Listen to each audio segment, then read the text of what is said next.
Networks Channel 10 present the Bright House Network's High School Football Game of the Week.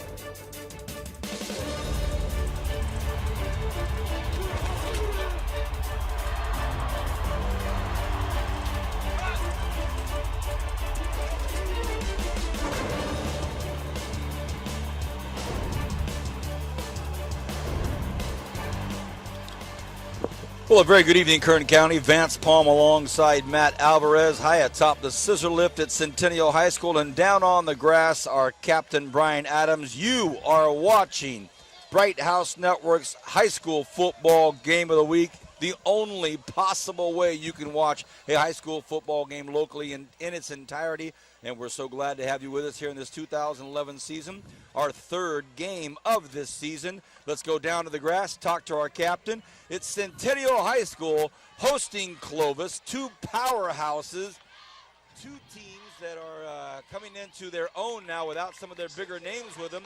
Brian, your early take on this big matchup tonight. Well, Vance, one of the things we're looking at this matchup tonight is, can Centennial deal with the size of Clovis? Clovis looks to be very big, very physical. Centennial's a little bit smaller than they were last year. They're going to use their speed and quickness, but we're looking forward to a good game tonight, fellas. Here we are at kickoff. Centennial will kick off. The wind, oddly enough, coming from the east. We're getting an eastern breeze over here at Centennial. And the reason we talk about the wind here, because there's always a wind factor, it seems to be, at Centennial High School. The kick is up, and it's going to be a long one. The wind helps to go into the end zone, so it'll be 1st and 10 Clovis. Let's bring in my partner up here on the scissor lifts, Matt Alvarez. Matt, good to see you. Your early snapshot of this contest between two powerhouses in this valley. Well, I was talking with Brian during the pregame, and we both agreed that, yeah, Clovis does look very big, and Centennial's linebackers don't look as fast as they used to be. I mean, they lost Jared Norris to Utah this season. They don't have Jared Norris as a leader as he was last year on the team. So let's see how Centennial's defense responds to the height and the bigness of the offense of Clovis. Here we go, 1st and 10, Clovis. The Cougars will start off, and it's a handoff to the left side, taken out there by Yoon Connor. So Yoon Connor, a speedy running back to the left side, gets probably, I would say, about 4 yards, and it brings up a 2nd and 6. Yeah, simple play off the tackle there on the left side, giving it to Yoon Connor, and picks up about 4 yards. Nice tackle in the open field. Just underway, high school football game of the week, brought to you by Bright House Networks. In the shotgun, the southpaw quarterback. Oh, nice completion out there to Garrett Olson. But he is wrapped up and thrown to the grass by who else? Brody Scott. Yeah, Brody Scott, another stalwart on that Centennial defense. You've got Jared Weekly, the quarterback here for Clovis. Only 5'10", 175 pounds, but he's a senior, so he's one of the leaders on this team. A little quick pass out to the right that time. Brings up a short 3rd down and 1, but a good tackle there by Brody Smith. Here we are at Centennial. Covered a few games here the last few years because of a certain player and his core teammates. They're going on a 3rd and 1. Looks like they're going to get it. He just kind of hung with it and muscled his way to a 1st down. 1st down, Cougars. Yeah, simple play up there, just to draw up the middle, and they hand it off to Connor once again. He's able to pick up the 1st down pretty easily. So 3 plays, 1 1st down. That's a good average for the Centennial defense. Just underway, 1st and 10, 10:38 here. Remaining in this first quarter, we're at a very familiar spot here at Centennial. This time Connor loses his footing. That helps out a little bit. We don't have a lot of games on Bright House Networks where it doesn't involve both teams that are local. Later in the season, we somehow have playoff games where there's, out-of-town teams. But once in a while, we'll have pre-season games, or, you know what I'm talking about, pre-conference games or league games. But Clovis seems to be on our radar quite a bit. Pass across the middle. Fantastic defensive effort out there by Zach Clayton. Zach Clayton, no stranger to Centennial football fans out there. He breaks it up. They tried to get it across the middle. Didn't happen. Yeah, Clayton, if I'm not mistaken, is that the younger brother of Adam Clayton, a receiver at Bakersfield College right now. He's also the holder for my kickers. That's how I know the name Clayton. In the shotgun, Jared Weekly on a 3rd and 9. Big test for both teams early. Weekly drops back, stands at the 26, under pressure, throws it away, incomplete. Centennial holds, and Clovis will have to punt. Let's go down to the grass. Brian, you see a Clovis team here. 3 runs, 5 pass plays. They're probably going to bring it all to us tonight. I think they want to keep them off balance. They want to be balanced off the attack, running and passing. But I think they have to use their size up front and try to pound that ball against the Centennial defense and see if they can take advantage of that. But great job by the Centennial defense right there of holding them to 1 first down, 3 more downs, make them punt into the dangerous Thomas Grimes, who can go the distance at any point. Look at this, Thomas Grimes, a very familiar face. And that punt went off the toe of the Clovis punter. No air, no yardage, no nothing. So 1st and 10 for the Golden Hawks at their own 37-yard line. What a pleasure to have everybody with us. Thank you for that great pregame, Matt. Pleasure to watch you and Zach, you in doing your stuff. And, you know, we did a profile on Nick Ellis. Zach was one-on-one with Nick, asking him a bunch of great questions, and he's out here, the head official tonight, in the white hat. And he's been out here a while, and he's been doing a great job. And I know he's going to be tuning in after the game, so I have to say nice things about him now, Vance. After getting in trouble in week 1. So here you go. Here's Joe Bresson, the man of the hour, our Bright House Network's player of the week last week. I formation for Bresson and his Golden Hawks. 1st and 10, first possession. They go right up the middle. Oh, what a big hit. Oh, my goodness. Bryce Royal comes up the middle and looks like he was met very early, right in the heart of it all by Barbie Grivalva. Grivalva just rammed him. So number 2 on number 2, Royal getting smacked by Grivalva. I formation again on a 2nd and 7. Flag on the play. He's wrapped up and thrown down, so we'll see what this has. It looked like he was just going to try to pump it once and send him deep. Didn't work. Oh, it's a busted play, but it looked like there might have been an illegal formation, possibly only 3 men or 5 men on the line, and that's what it was. It was illegal formation against Centennial, so that's going to move it back 5 yards. But that looked like a busted play to begin with. Bresson looked over to the right side to his receiver, and his receiver wasn't looking back at him, so obviously something was amiss. Brings up a 2nd and 12. Or 2nd and 12 should be. Another great opportunity to watch a veteran officiating crew tonight. Vance, as a matter of fact, though, that was an illegal formation call, so it wasn't a dead ball penalty. So the down counted. They just, it looks like they declined it. 3rd and 12. Just underway here. Football game just started a few moments ago. We're at Centennial High School. They're hosting the Cougars of Clovis. Bresson back in the shotgun. Takes a look. Stays in the pocket. Picks it off. It's picked off. Intercepted out there by Nate Palomino. And Palomino didn't have to move. It came right to him. So tough pass. Thrown away by Bresson, and it's going to be 1st and 10 Clovis on the Golden Hawks 22-yard line. Yeah, Bresson tried to thread the needle there, and he looked right into the eyes of Nick Palomino, I'm sure, as he released the ball. Actually, that's number 18. That's not Palomino. That is Palomino, excuse me. Bresson looked right into his eyes, and Palomino was looking right back at him the whole way, able to pick that one off pretty easily, and looks like a timeout being called here by the Centennial defense. So this defense having to get back on this field immediately after an interception on the 3rd play from the line of scrimmage. And we're seeing a hobbling Thomas Grimes. That's never good when one of your key players is hobbling off the line. 8.5 left here in this first quarter. Nobody scored yet, but all of a sudden Clovis knocking on the door. You know, Vance, you mentioned that Centennial and a lot of the Bakersfield teams play the Fresno teams, and I think they use it as a measuring stick because there's great football that's going on up there, great football going on down here in Clovis, obviously a perennial contender up there in the Tri-Valley River, whatever their conference name is. But, you know, they play Clovis West, they play Clovis East.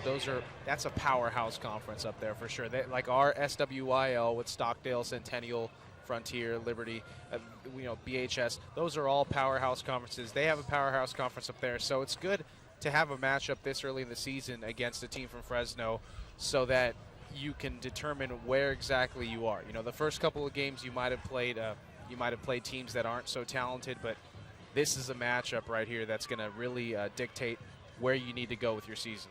One of the key players for Clovis is a sophomore. He's the backup quarterback, but he's one of the starting linebackers, number 12, R.J. Hartman projected to be one of the superstars of Clovis High School, only as a sophomore. He's 6'1", 180. His dad, Russ, was a stellar defensive lineman for the Fresno State Bulldogs. So they're loaded as always. Here comes a 1st and 10. And they do an inside handoff, and it's going to be to Connor. Connor trying to make it up, but held at the line of scrimmage. And it'll be 2nd and 10. Once again, big player to look out for here for Clovis, R.J. Hartman. Well, they run the end around to Connor there, but Reggie Harvey staying home, not biting, able to make the tackle for a limited gain. Looks like about a gain of 2, so it's going to be 2nd and 8 here for Clovis, deep inside Centennial territory. Well, they gave him 2 on that. That's surprising. A lateral run, they let him get 2. 8 minutes remaining in this first quarter. Not a lot happening. That's why I haven't thrown it down to our captain. Not a lot to talk about yet. One back stands to the right of him. That's Connor. They give it to Connor. He blasts to the middle and picks up 4 or 5 yards.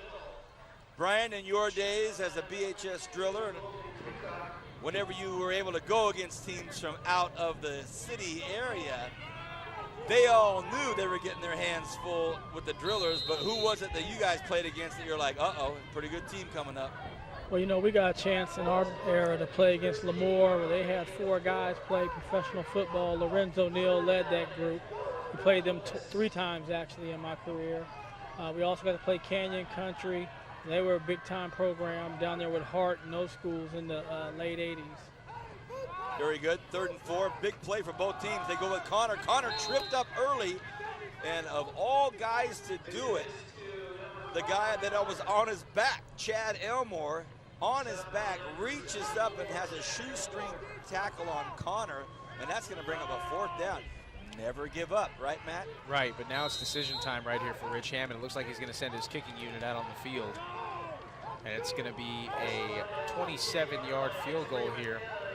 An attempt by number 24, Roderick Arms. No, they go with the kick. They're going to go for the 1st down, and they get it. A strong run up the middle, a hard run by Roderick Arms. And Roderick Arms runs for a 1st down. You know, they brought on 6 guys from the sidelines to make it look like they were going for an extra point, but no dice. Oh, absolutely, Vance. I mean, to be honest with you, I didn't really see a lot of their kicking game in pregame, but judging from their first punt, it didn't look too pretty, so maybe their coach doesn't have a lot of faith in their special teams. 1st and goal from the 3. Arms again tries to battle it in, so he takes it. In the Wildcat formation, they just hike it to him, and he goes. Clock is moving along briskly here in this first quarter. Not a lot of pass plays, penalties, so we're 2nd and goal again from the 3. And Roderick Arms in the Wildcat formation. They do it again.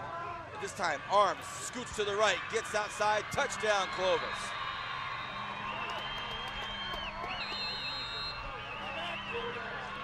Well, he was stuffed up the middle. Good enough athlete to read it and go, and they got it. And I mean, when you run that play 2 or 3 times in a row, it's going to focus the minds of the Centennial defense right on the middle of the field. And so when you go outside with Arms there, obviously almost a good backside tackle there by Centennial, but Roderick able to get outside. He scores the 1st touchdown of the night. It's good, the PAT. So with 5:53 remaining here in this first quarter, it's 7-0. Clovis on Bright House Network's high school football game of the week. I'd like to mention to all of our viewers out there, we know most of you do pay pretty close attention to what goes on here every Friday night. And we know that you heard us mention and give our regards and sympathies and condolences to our senior director, Bernie Johnson. Bernie was back in the Midwest attending to a funeral of his father, and Bernie, was so good to see you back here. We're glad you're back in the truck. So Bernard Johnson back in the fold with us here on Bright House Networks.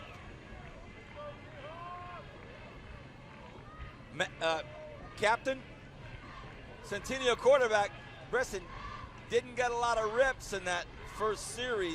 I guess he just has to kind of shake it off and jump back in, right? That's the only thing he can do right now. It's early in the first quarter. He made a mistake. He just didn't read the linebacker, threw it right to him.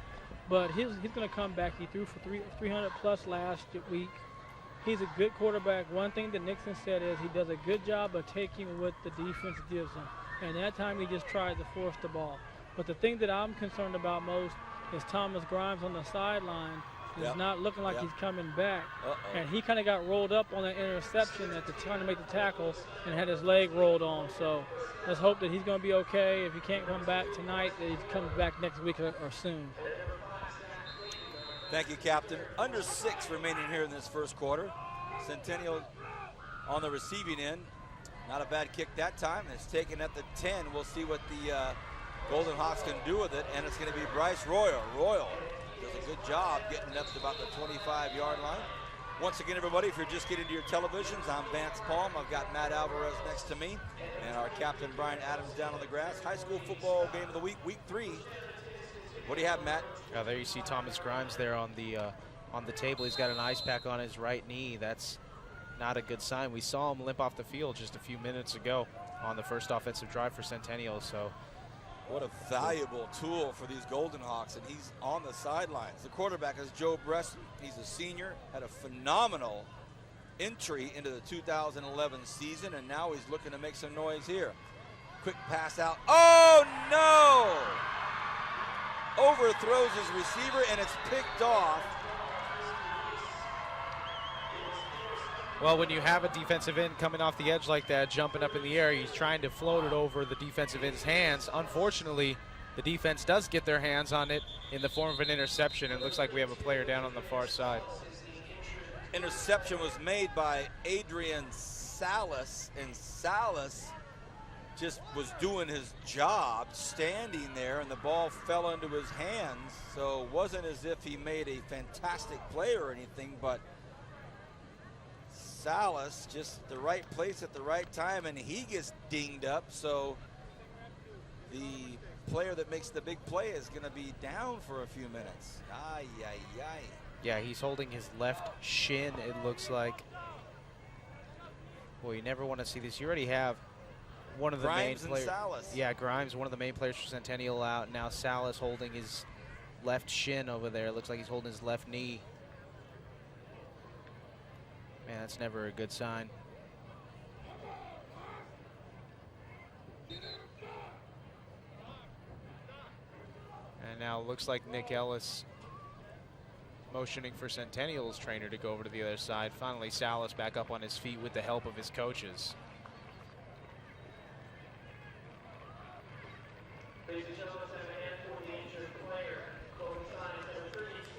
5:41 remaining in this first quarter. Good to see Salas up and off the sidelines on his own accord. We're in the first quarter here. Centennial. Now the defense is going to have to try to keep him. This is a tough order for the defense, you know, just like that. You're faced with back-to-back interceptions. The Centennial offense has had 5 plays from the line of scrimmage. And now we're going to have a flag on the play. Nick Ellis, the main man, calls it, and it's going to be illegal motion on the offense, so it'll back that up. Hey, Brian, no matter how you go through a game plan, the defensive coordinator, I guess, doesn't expect it or plan for boom, boom, you're on, fellas, right away. 2 hard stances early in the game because of interceptions. Well, you know, one of the things that they're playing with such a short field with the interception thrown.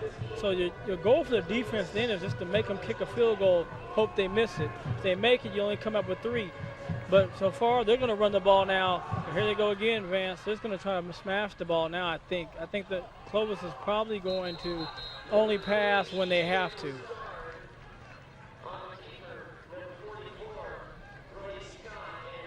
Well, Scott able to make the tackle there, and that was Broussard, it looked like, from the Wildcat formation. Broussard on the sidelines. Or Broussard came in from the sidelines, rather. Now it looks like he's going to be in the shotgun formation with Yoon Connor. Broussard sends his man in motion, and another illegal motion call. And that's a little bit of discipline issues for the Clovis offense thus far. 5 more yards back after picking up 4 on that last play.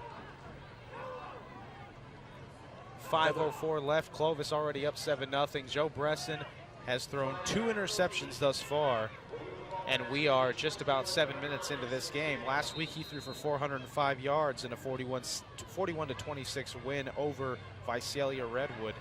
So that was a huge coming out party for Joe Bresson. He was the Bright House Network's high school football game of the week, player of the week rather. And his skills have been putting on display tonight. Unfortunately, they've been in the hands of Clovis defensive backs. As there's a dangerous pass over there on the far side, but a good wrap up there by the Centennial defense. They keep throwing in different quarterbacks. C.J. Broussard. And Broussard stands 6 foot 180, so he fires one off. You see here on the replay, Broussard over on the right side. Not a lot doing there. I mean, it's going to be a 3rd and forever here. A 3rd and 20, they have it listed on the scoreboard. They're going to need to try a deep pass so the Centennial defense can maybe rest up a bit. Broussard in the shotgun. He hands it to the big fella, and the big fella can't get loose. Can't get loose, and great play out there by Colt Paxson. Paxson wraps up Dakota Gordon. They get nothing, 4th and 18. Let's see what happens here. Well, Poindexter's on to kick the field goal attempt here, but judging by that first extra point, he didn't get a lot of juice on that, so we'll see if maybe this is just a fake or if they're actually going to try it. 40-yarder, high snap, the kick, it's up, and it is no good. The prescient prognostications of Matt Alvarez. Well, Brian, you said it. They held him, no field goal even, still 7-0 with 3.5 left. You know, and now the Centennial offense has to settle down. One thing to the line, they have to give him some time. The last couple of throws, he's got guys in his face. He has to do a little bit better job of blocking. He has to do a little bit better job of making some reads and give his receivers a chance to catch the ball. Because a lot of, except for a 180-yard touchdown last week, most of them were the little quick hitters. They end up getting 10 or 15 yards. But I like to see Centennial getting going. You know, Coach Nixon's going to mix it up, and he's going to find something to work sooner or later. All right, here we go. Bresson in the shotgun. The last 2 plays have been interceptions. Will they go to the air again? They do not. This time they hand the ball off, and it goes up the middle with Royal. Royal gets about 4 yards. So just as the doctor ordered, Brian said, just kind of try to get some consistency, a little composure, stay on the field for a while. Well, no huddle offense here, Vance. Royal again gets maybe a yard. Well, as you said, the last 2 pass attempts were interceptions, so Centennial trying to get momentum any way they can here deep in their own territory. The no-huddle offense really throwing off this Clovis defense right now. 3rd and 5, big play here. Bresson flushed out of the pocket, going across the body, floats one up, gets hit hard, incomplete, 4th down. Well, maybe the Clovis defense wasn't as confused as we thought. They were scrambling to get to their positions, but obviously they were able to cover up all the receivers, and it's going to bring Andrew Doherty in for a punt. Head coach for the Golden Hawks, of course, Brian Nixon, one of the senior coaches now, and I'm sure he appreciates me saying senior. Perfect long snap, and a nice, big, long boot. Are you kidding me? What a smack. Count it off for me, Mateo. I'll count 10, 20, 30, 40, 50, 59-yard punt. Let's go 60. And that was on the fly, Vance, on the fly. We'll go 60, but you know, as a return man, the mistake on the return man, he was backing up. You got to be like a center fielder. When you see that long, deep drive and punt, that's return ball to you. You have to turn, get on your horse, catch it like you're a receiver on the run and let your momentum take you and see if you can't get a big return. But he made a bad decision trying to back up and get it. Wasted opportunity, eh, Brian? Well, I definitely think so. Well, for Doherty's credit, he's only a junior, and that was definitely the best punt I have seen in high school football over the last 2 years, Vance. Big punt. First I and will 10 concur. Cougars, 2.5. Left in this first quarter, Centennial bringing everybody in. It works. Boy, they called that perfectly. Made it happen. Colt Paxton again. Timed it perfect. Yeah, Paxton coming on a linebacker blitz there, and he was able to penetrate through the offensive line, just smack the running back. Connor in the background, you see here. They're going to run an outside play, and as soon as Connor gets the ball, I mean, he's got Paxton all over him. Great play by the Centennial defense. 2nd and 12. Weekly in the shotgun. Paxton wants to do it again. Weekly, play action. Has a man open, and it is incomplete. Great defense out there by Khalil Shagog. He got some laundry.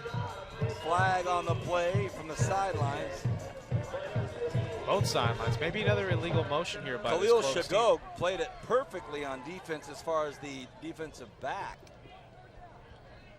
And it's going to be ineligible man downfield on Clovis. I like it. You know, fellas, one of the things, too, luckily the ball was thrown low if you're Clovis. I think if that ball's thrown a little bit higher on target, it's the interception for the Golden Hawks. Brian, Tyler Dogan's Monday night, our Ridgeview High School Football Player of the Week a couple of times, had a couple of big interceptions the other night. One of them was very low. Played it low, caught it low, and big play. Low interception. Don't give up. Weekly back in the shotgun on a 3rd and 12.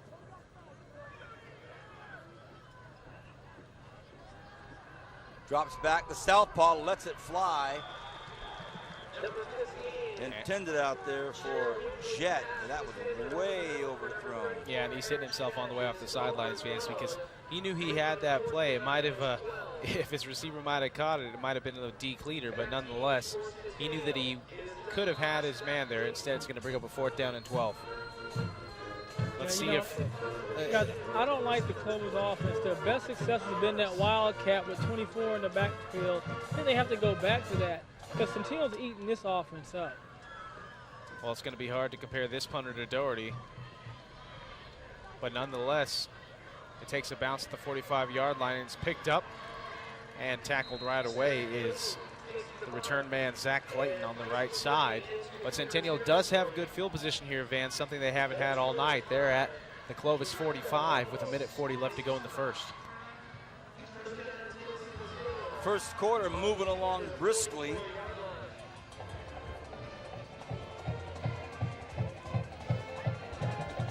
Centennial will come out, good field position finally, and let's see what they can do with it.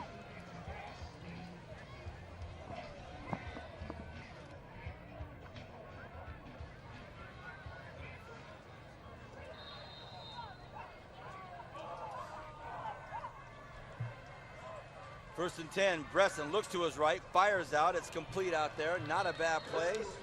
And Kobe Minnie, you talk about a young man who has had a bird's eye view of life with Cody Kessler. It's Kobe Minnie, one of his personal friends, and a young man that in the receiving corps watched Adam Clayton, Tim Martinez, and all these other receivers catch all these great passes from Cody Kessler. Kobe Minnie was one of those young receivers that learned from his proteges, and you talk about some sure hands out there. I would go to Minnie anytime. 2nd and 9. They stay on the ground and they grind it out to about the 43-yard line. Boy, this Centennial offense, I mean, they're hustling up to the ball, but it hasn't gotten them very much yardage, Brian. I mean, you see them down here at their own end of the field. They didn't get very much out of this no-huddle offense, and it doesn't seem to be working for them right now. Well, they're running a lot of short routes. That's what they've done. Last year they went a little bit deeper. Here's a deep out, ball thrown late, but good opportunity. The ball's just a little late right there. Andrew Doherty, remember Andrew Doherty last year? Wow. Now he's a junior. Well, Doherty caught a touchdown pass last week, a 28-yarder, and it looks like Centennial's going to punt right here, but I wouldn't be surprised to see him go for it. I mean, they're on the 45-yard line. Defense is held up when it has pinned Clovis deep in their own territory, but nonetheless, Doherty's going to come out for a punt. Nice long snap. We'll see what happens. Doherty lines it, corners it. What'll happen with it? Oh, and it goes into the own zone, so it'll be a touchback. First and 10 Clovis. So welcome, everybody, if you're just getting to your televisions. High school football game of the week, September 16th, 2011. 61 seconds remain in this first quarter. I'm Vance Palm. I've got Matt Alvarez up here with me. Brian Adams down on the grass. Centennial Golden Hawks hosting the Cougars of Clovis. Yeah, only a net of 23 yards on that punt, so Doherty, after having a 60-yard punt earlier in the game, net of 23 yards on this one. So that's going to bring down his average. And since I'm the only one worried about punt average on this show, we'll send it back to you, Vance, for the first and 10 operative word Clovis. is worried. I mean, we pay attention to it. We like to know about it, but not worried. First and 10. Weekly in the shotgun. As Brian said, the Centennial defense loving this, and Weekly throws it behind his receiver, and it was intended out there for Jet. Jet didn't even know it was coming. Yeah, and the head coach, Rich Hammond, is asking for a foul over here on Chris DeWeese because DeWeese didn't have his head turned when the ball was coming his way, and Hammond is asking for a pass interference call because you have to have your head turned if you're a defender.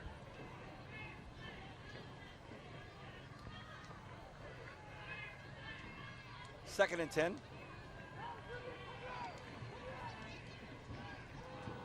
The handoff goes to Cooney. Cooney battles for some yards. Nothing doing there. This Golden Hawk defense, a pretty good defense. They were just put in a tough spot early in this first quarter, so they've hung in there now. It's a 3rd and 10. Let's see what happens. Well, both teams liking this no huddle right now, but it's not really amounting to much as Connor was up the middle there, didn't get a lot. And now it's going to be 3rd down and 7 from deep inside their own territory. They're running a no huddle, but let's see if they're content to just run the clock out here in the first quarter after this play.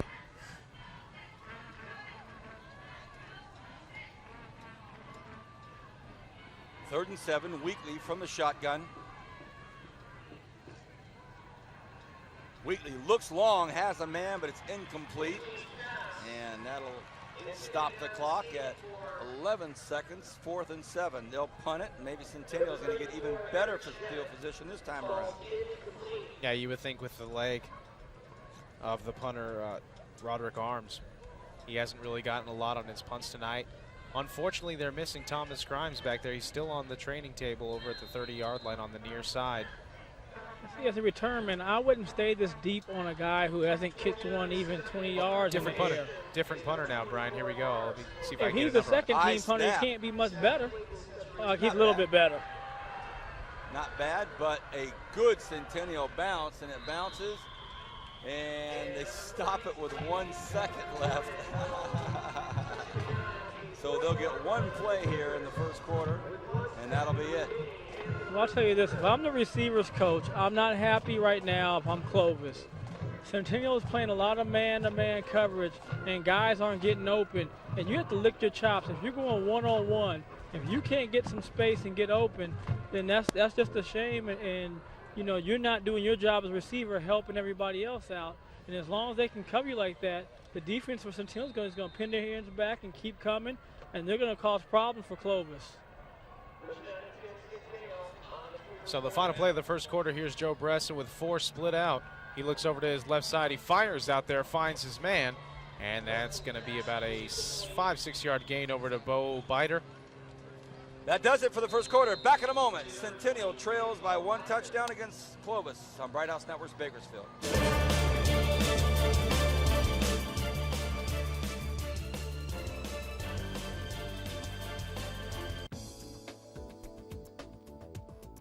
Bakersfield On Demand on Bright House Network's Digital Channel 300 brings you a look at community events in and around Kern County. Our area has a wide variety of local events like festivals, cook-offs, galas, parades, and much more. Bright House Networks invites you to tune to Bakersfield On Demand and see a sampling of Kern County events from the comfort of your own home. Make Bright House Network's Digital Channel 300 your portal to local programming. There's a fresh new look at brighthouse.com. It's a bolder, swifter, more convenient online experience designed especially to make your life easier, offering quick access to your online account, effortless navigation, simplified searches, streamlined shopping, and much more. The new Bright House website, it's more than just a look. It's an easier way to get more from your entertainment at brighthouse.com. Visit us today.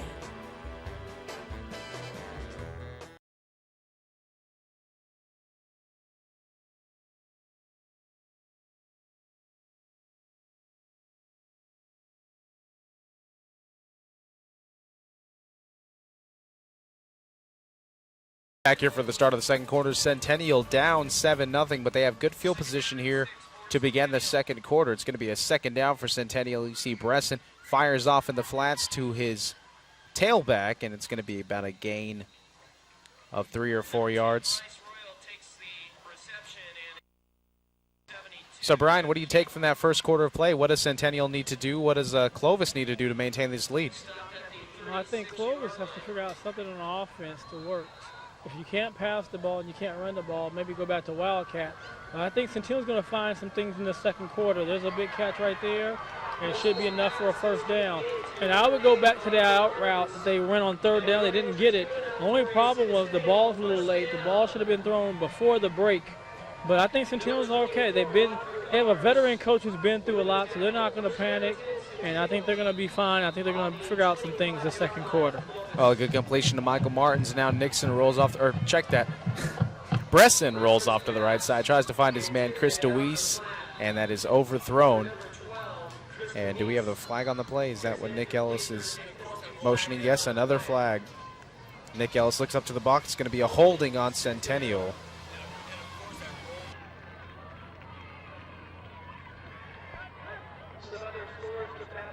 So that's going to be 10 yards back. Just after that completion, that nice completion outside to Michael Martins, Brian. Centennial marching backwards now.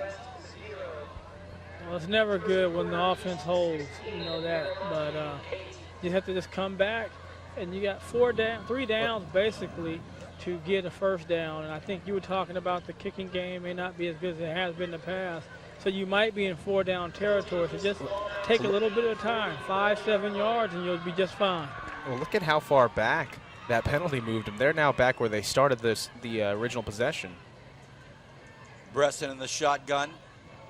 They stay on the ground. A nice big burst up the middle. Ooh, that looks good. And Bryce Royal showing signs of what Coach Nixon can use all night long. Oh, you see Royal. Great job of blocking. Great job of boxing out there by 55 Marcus Wood, and then 74 Chad Elmore. Elmore's been all over the field tonight. Is Bresson on a run to the left? Or check that, Royal on the run to the left. It's going to be about a 3rd and 12 here for Centennial as they line it up. Check that.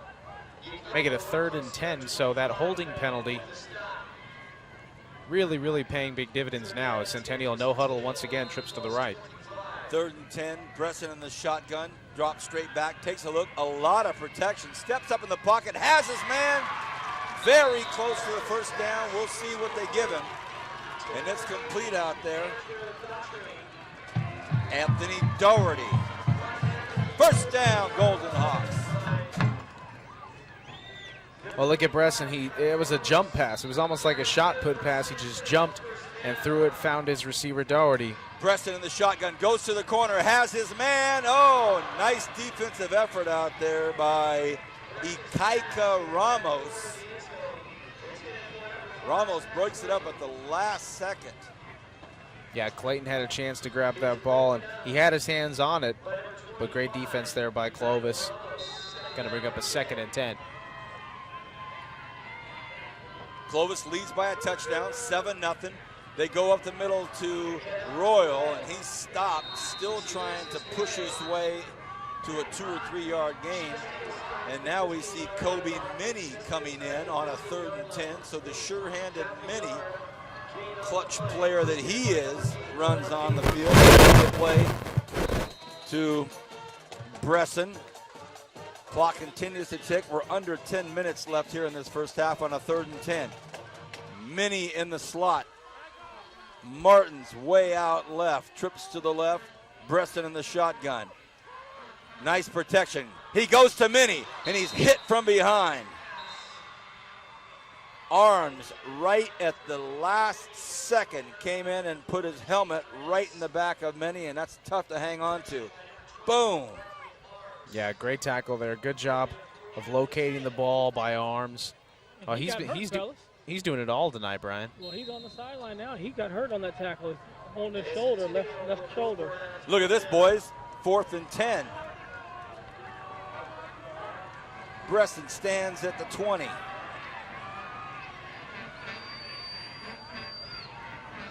Early test. They go across the middle. It's caught. It's a touchdown. Chris DeWeese. Great job of Bresson by reading the blitz. He fired that ball quick, found his receiver DeWeese. Touchdown Centennial, 1 point away from tying this game up. A great drive by the Centennial offense starting at around the Clovis 45-yard line. And you see here on the replay, they bring the blitz, they bring the pressure. DeWeese able to get separation for the DB, and he finds pay dirt for the first Centennial touchdown of the night. And he'll kick the PAT. It's up, it's good, we're tied. You have to love that. Catch a nice touchdown pass and kick the PAT. I had a privilege of doing that in high school, Vance. It's the best feeling in the world to score all 7 points. No, it's not. The best feeling in the world scored like 5 in one game. I don't know if we scored 5 in one season. Here we go. Here we go. Here we go. That's why you got good at punting. That's exactly right. That is exactly right, Brian. I had plenty of practice punting during our games. Do you think like your teammates say, hey, because you guys never scored, really couldn't move the ball, you helped me get a scholarship? I've never personally thanked him for that, but I've always thought that in the back of my head, that it was because of my teammates that I got a scholarship. It was because of the inability to move the ball is the reason why I was able to get a scholarship. Kern County, I have to tell you, as much as we love our understudy, we love even more throwing them into the fire. Matt Alvarez, University of Arizona graduate, foothill kicking phenom, but he has to go toe-to-toe with the newly inducted Driller Hall of Fame member, Brian Adams, the UCLA Bruin as well. I just get to sit back and enjoy both of you guys going at it. In all seriousness, no, Vance, I want to say in one of those games we didn't you punt with like 64, 65 yards? I probably did. That's happened a few times in my career. Well, I'm talking about on TV. You know, some That's people true. choke on TV. We covered you, Matt. On TV, I believe it might have been against West my sophomore year. I think so. I remember that. All right, we're tied up at 7. Nice little football game here between the Cougars of Clovis and the Golden Hawks of Centennial. It's going to be taken to the 22-yard line. Look at this big boy. Look at this big fella right here. Couple of strong arms and about a 15 to 20-yard run. Ho, ho, ho, Dakota Gordon. Well, he's 5'10", 210 senior. And when he gets the ball in his hands, like Chris Berman, rumbling, stumbling. Look at him go. I mean, he evades a face mask there, then gets the straight arm, and then this is, what do we call this, Vance and Brian? We call this weight room. That's hitting them squats. That's hitting them deadlifts, able to drag defenders along. Maybe some of you have noticed we have 2 or 3 different replay angles this season at Bright House Networks. That was one of them. Ground level, great coverage, fellas. Weekly in the shotgun at the 40. He pitches it out to the left side. It's going to be taken by Connor. He just can't get anywhere. Thrown for a loss. Oh, that is great, great containment and pushing him out to the side. Love seeing that. Yeah, great defensive pursuit there by Reggie Harvey. Harvey's been all over the field as well tonight for the Centennial defense. And it's going to bring up a 2nd and 11 here for Clovis. Brian Nixon surveying the situation. Weekly from the shotgun. Southpaw flings it, overthrows it, incomplete. Big 3rd down here coming up for Clovis. I mean, if they're trying to respond to this touchdown that Centennial just scored, they know that they can't punt the ball very far, so It's going to give Centennial a great field position here if they're forced to punt.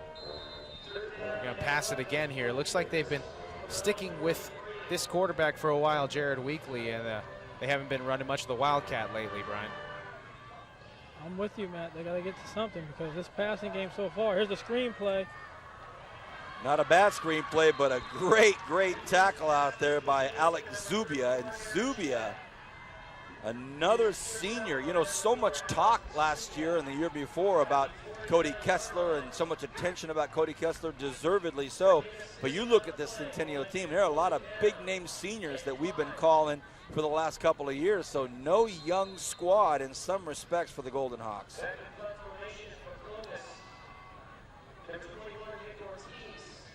Cougars will punt. Perfect long snap.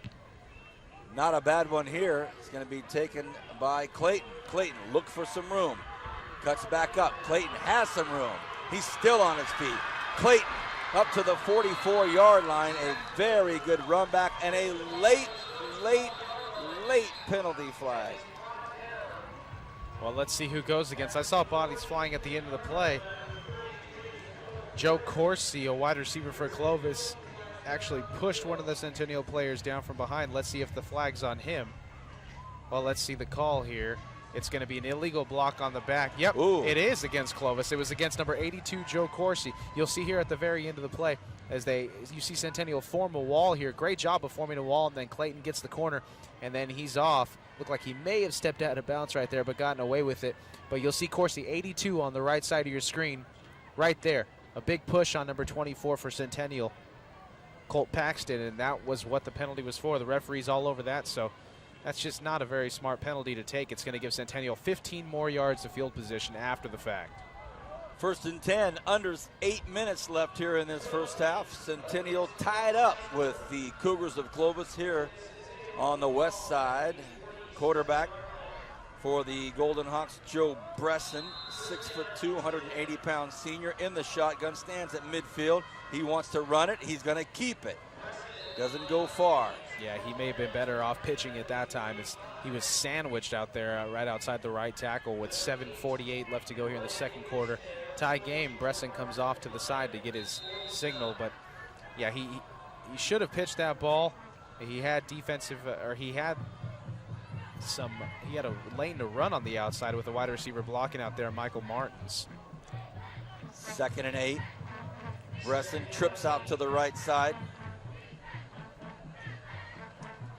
Here come the Cougars. Bresson gets rid of it.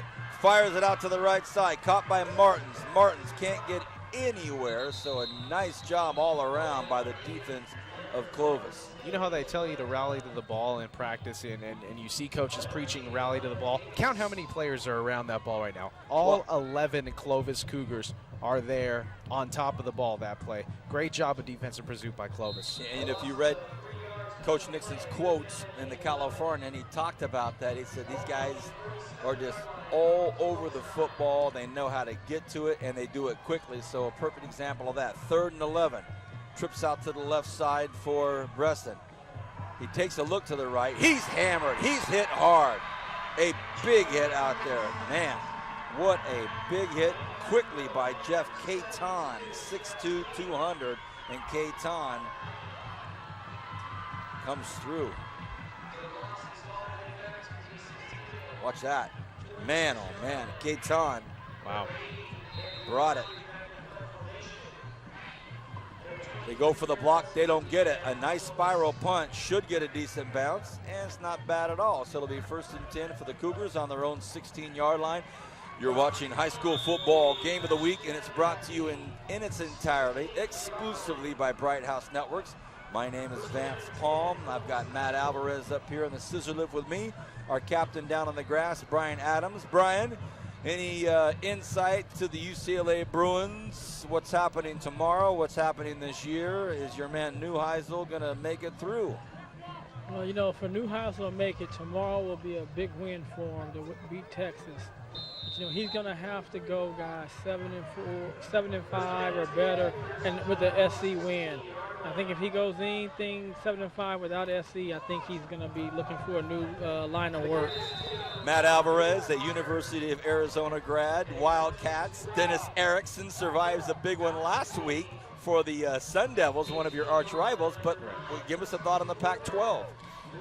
Well, Arizona has the unfortunate task of hosting the Heisman hopeful Andrew Luck tomorrow in Stanford, so look for it to get pretty ugly down there in Tucson because, honestly, Arizona is no good. They really are garbage this year, and it's really sad. Wow.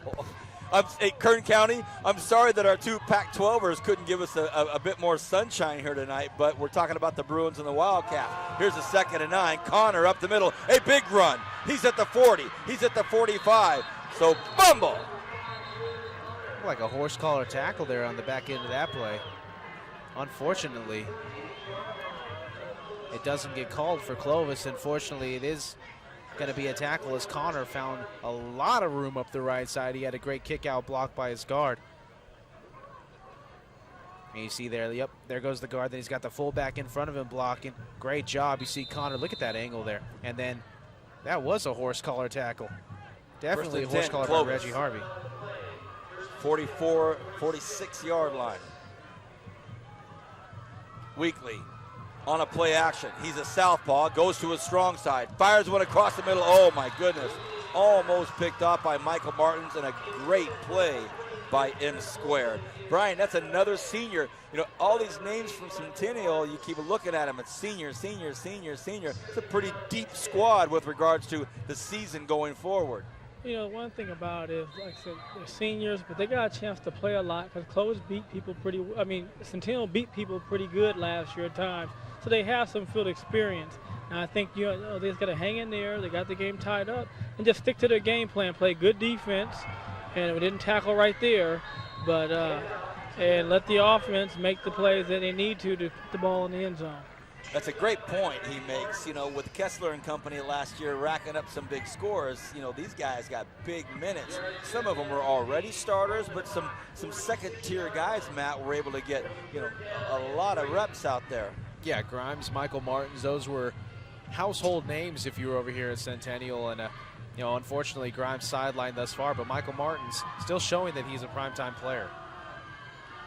Connor to the right side. They keep going on the ground. Essentially, head coach Rich Hammond of the Cougars is thinking, hey, one way or the other, we're going to wear these guys down, and he feels it's going to be with Connor on the ground.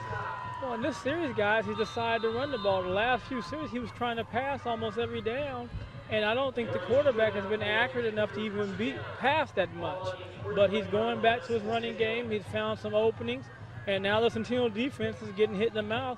Can they recover and make a play and force a punt? Well, craziness abounds on that play. And Weekly went up and talked to his center very quickly, and he said, hey, Chad Allison, are we on the same page with the snap or not? Matt, now I'm going to defend ourselves on this Pac-12. Vance made a comment. Sports Illustrated even talked about the Bruins, Vance, not being what they were in the 90s. There's something wrong in the program. They have to figure out how can they get better players there that are academically strong enough to be there and compete. Well, that's a challenge for a lot of schools, and you're right. As we see Connor take one up the middle, and a big late hit came in. And I don't mean late like an illegal hit, but late in the play. A nice, strong hit by Adam Lopez. Lopez comes up and delivers a blow late in this. Watch this, Kern County. Number 31 will come up late, and pow! Attaboy, Adam. It's going to bring up a second 11. Yep, 2nd and 11 here, Vance. Hard count, nobody jumps. Nice job, Golden Hawks. Weekly looks at his wristband, audibilizes, only has Connor next to him. And they go to Connor, right up the middle. Connor, a feisty run of about 6 yards. So, Brian, elaborate a little more on this Pac-12 article in Sports Illustrated.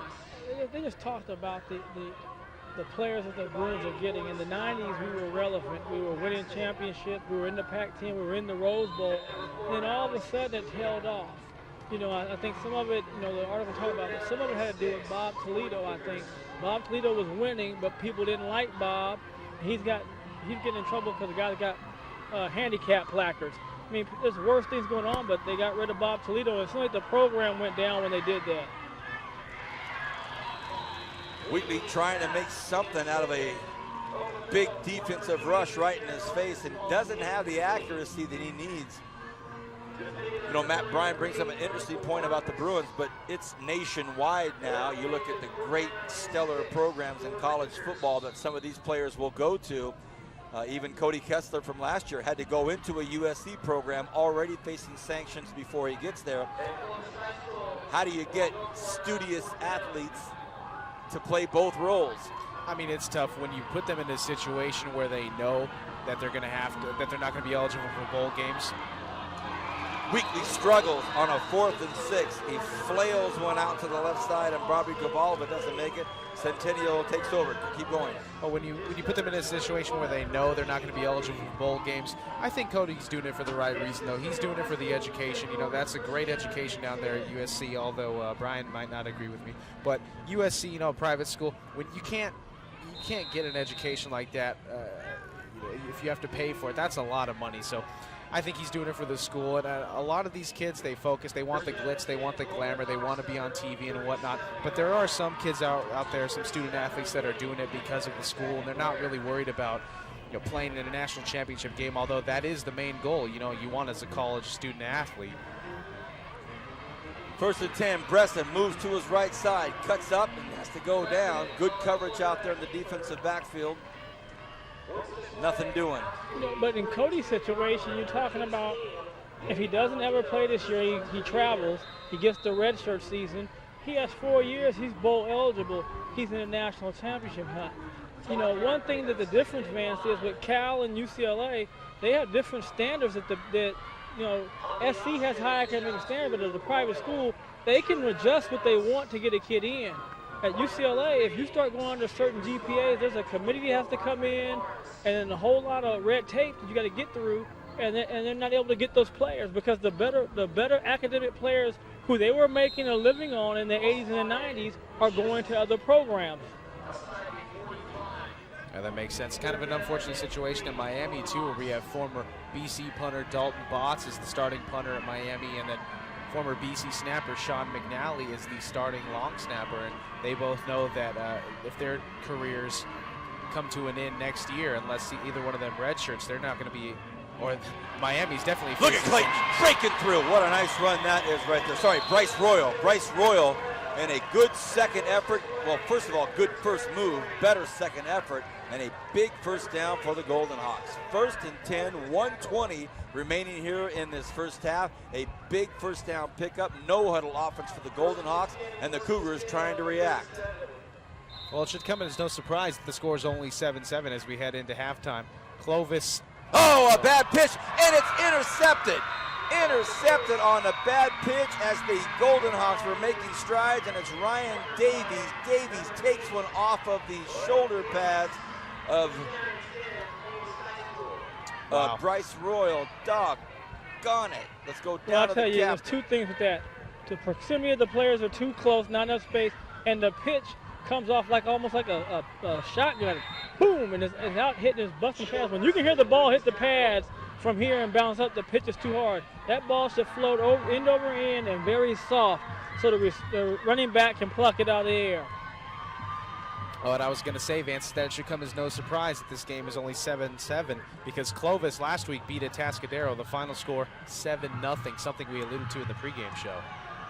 They still go with Wheatley. They've got faith in his arm. Wheatley in trouble. Big hit at the 40. 7-yard loss. He tried to get some space to set up for a long pass. Ooh, boy. And it looks like Clovis is going to call a timeout with a minute, just under a minute left to go here in the second quarter. 7-all. Centennial obviously putting up 41 points on the board last week up in Visalia. Clovis only putting up 7. So we knew it was going to be a defensive struggle. Clovis's defense obviously much more tough than the Redwood defense up there in Visalia. Oh, you're exactly right, Matt. And then the other thing, too, is anytime you got 3 turnovers in one half and you're only down 7 points, you know, you have to breathe a sigh of relief. But Clovis traditionally has been very good defensively. Offense has been suspect.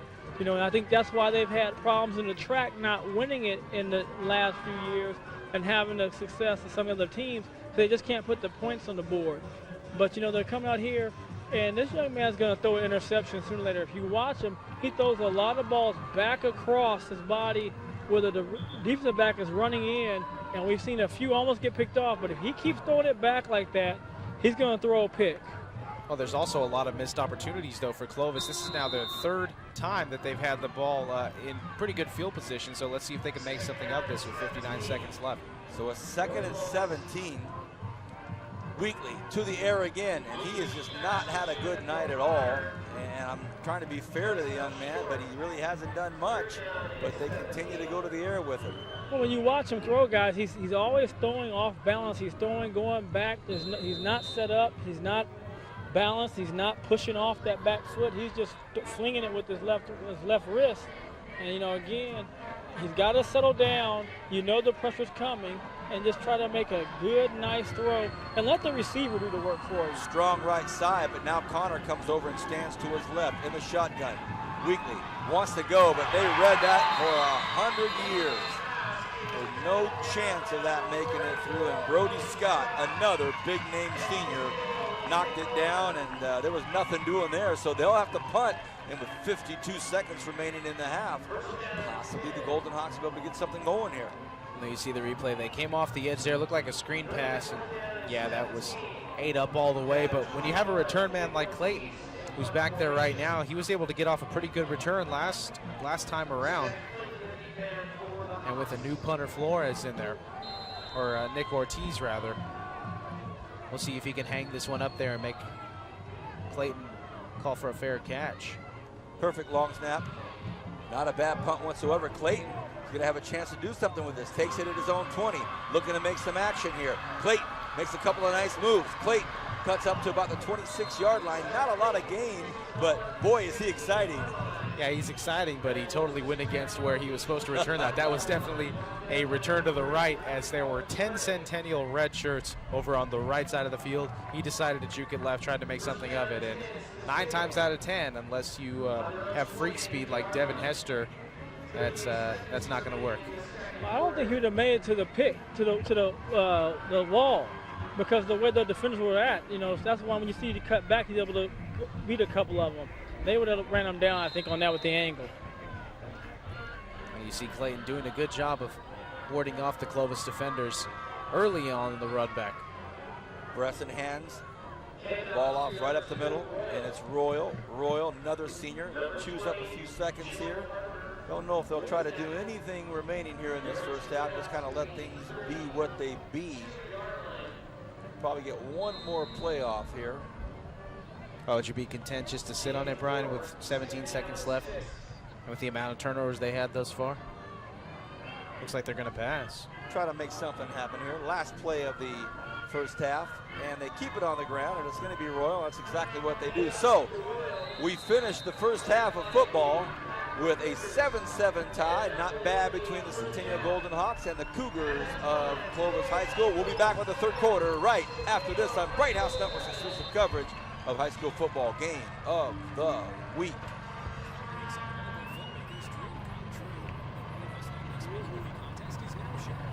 Watch mini movies on Bakersfield On Demand, Digital Channel 300, and see what local filmmakers have created. Watch as many movies as you want, as many times as you want. The entry with the most views wins $500 cash, so watch today. The mini movie contest from Bright House Networks, exclusively on Bakersfield On Demand, Digital Channel 300.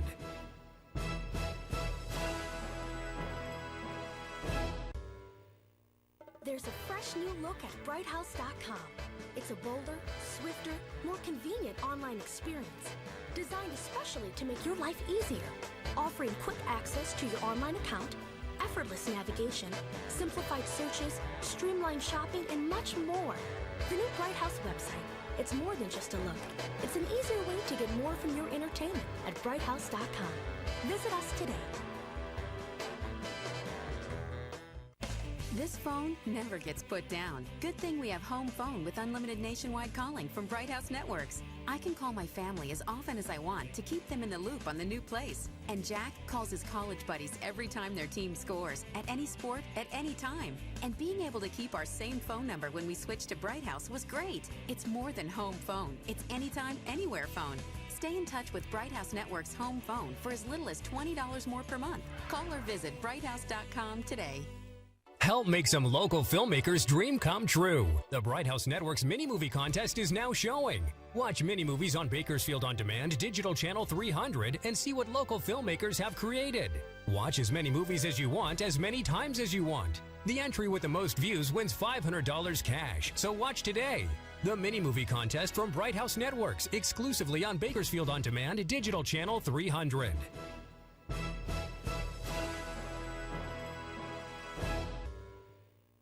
There's a fresh new look at brighthouse.com. It's a bolder, swifter, more convenient online experience designed especially to make your life easier, offering quick access to your online account, effortless navigation, simplified searches, streamlined shopping, and much more. The new Bright House website, it's more than just a look. It's an easier way to get more from your entertainment at brighthouse.com. Visit us today.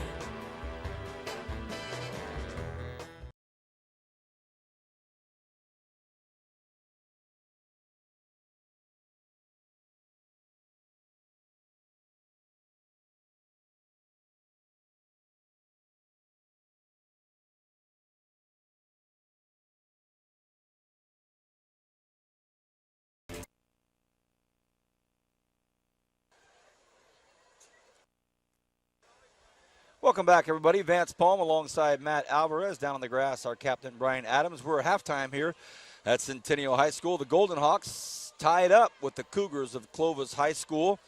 It's been a pretty good first half here. The Golden Hawks got themselves in a lot of trouble offensively and put the defense in a tough spot as they had to get that defense out there a couple of times deep in their own territory, but they held on, Matt. They did a good job and really only gave up 7 points, and they stopped the field goal. They stopped another attempt. So, you know, before we get this Golden Hawks band on the football field, let's talk a little bit about this first half. Yeah, the Centennial defense only 7 points up on the board for the Clovis offense, and that's a good sign because Centennial did not play a very good first half. 3 turnovers, 2 interceptions by Bresson. You maybe could call that one a third interception by Bresson, even though it was on a backwards pitch. But Bresson not having the kind of week that he had last week where he threw for 405 yards and a heck of a lot of touchdowns. And unfortunately for Centennial, Bresson is probably getting a chewing out there in the locker room. We'll see how he comes back in the second half. Any word next week from anybody in Bright House Productions of where we're headed? Has there been a decision made yet? Too soon. Too many developing storylines taking place tonight in Kern County before we make a decision on where we'll be next week. But tonight, we are at Centennial High School where the Golden Hawks hold a 7-7 tie with the Cougars of Clovis. And I'll tell you what, this is going to be a very interesting second half. As Matt said, we'll see how everybody regroups in the locker room and gets it done. Our first game of the season, Arvin was at Highland, and it started off with Arvin scoring first, and it looked like it might be a close contest, but then those talented, skilled players of Highland kind of took over and made that one happen. Last week, an instant classic to Hatchapee at Garces. The rivalry gets down to the last play. What about last week, Matt? Last week was that was an early contender for the game of the year, and I know it was only week 2, but that was a great contest that matched up 2 perennial powerhouses down here in the central section. And Tehachapi obviously coming off a Valley Championship win last year. A team they defeated on the road to get there was Garces, and Garces finally got some retribution. Although they needed a little help in the turnover department, they got it. 4 turnovers to none. I honestly think that if Tehachapi doesn't turn the ball over 4 times, you're looking at a different score. We're at halftime, and we will now turn it over to the public address announcer, and we will watch the Centennial Golden Hawks marching band and color guard here. Friday Night Lights at its best. Let's listen in, and we'll let you catch some of the ambiance building up to it. Here we go. Dude, I think we're gonna get in the way.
Marching Hawks in Golden Pageantry Corps, you may take the field in exhibition.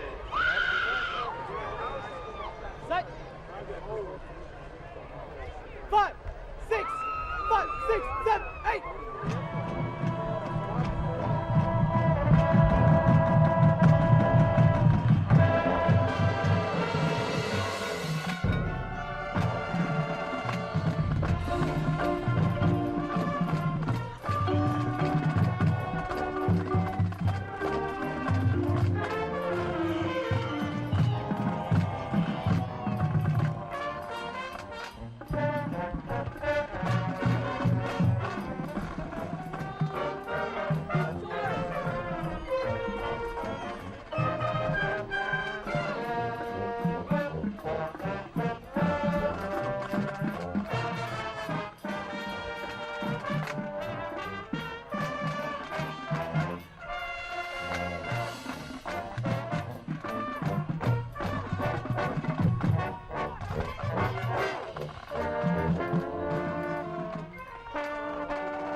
Again, a great performance by the Centennial High School Marching Band. We'll be back with the third quarter right after this.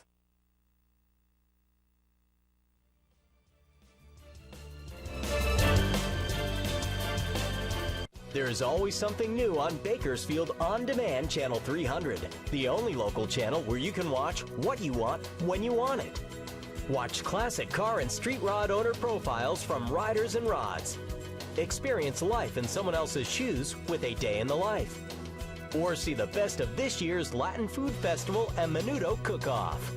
Experience all this and more on Bakersfield On Demand Channel 300, exclusively on Bright House Networks. To rent the hottest Hollywood movies on demand, just push the button. 3, 2, 1. Woo! We have an opportunity to see things that no other kid has ever seen before. Can you explain what you're doing in this photo? That's not me. That's not you? Nope. Diary of a Wimpy Kid, Roderick Rules. To rent Diary of a Wimpy Kid, Roderick Rules, just push the button on your cable remote with movies on demand from Bright House Network. So, you got home late and missed the start of your favorite show. It's okay. You've got Bright House Networks, exclusively delivering start over, so you can restart the program from the beginning, even if you tuned in at the end. What's that? Someone's calling? No problem. Pause the restarted show and answer the phone without missing a minute of the story. Another free perk with your digital service. So, if you haven't tried start over yet, now's a great time to start. Enjoy more TV on your terms. Start over, exclusively from Bright House Networks.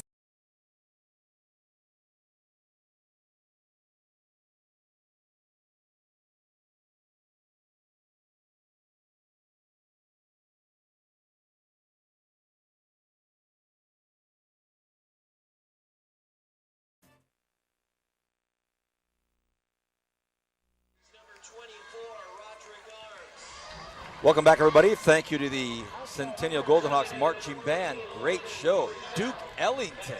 Oh, Are yeah. you kidding me? The Savoy, they played Caravan. They were on it. It don't mean a thing if it ain't got that swing. And here we are in the kickoff to the third quarter, and the ball is taken by Bryce Royal. He cuts across the grain, has some blocking. Bryce Royal looking for some more territory. Fumble, fumble, fumble!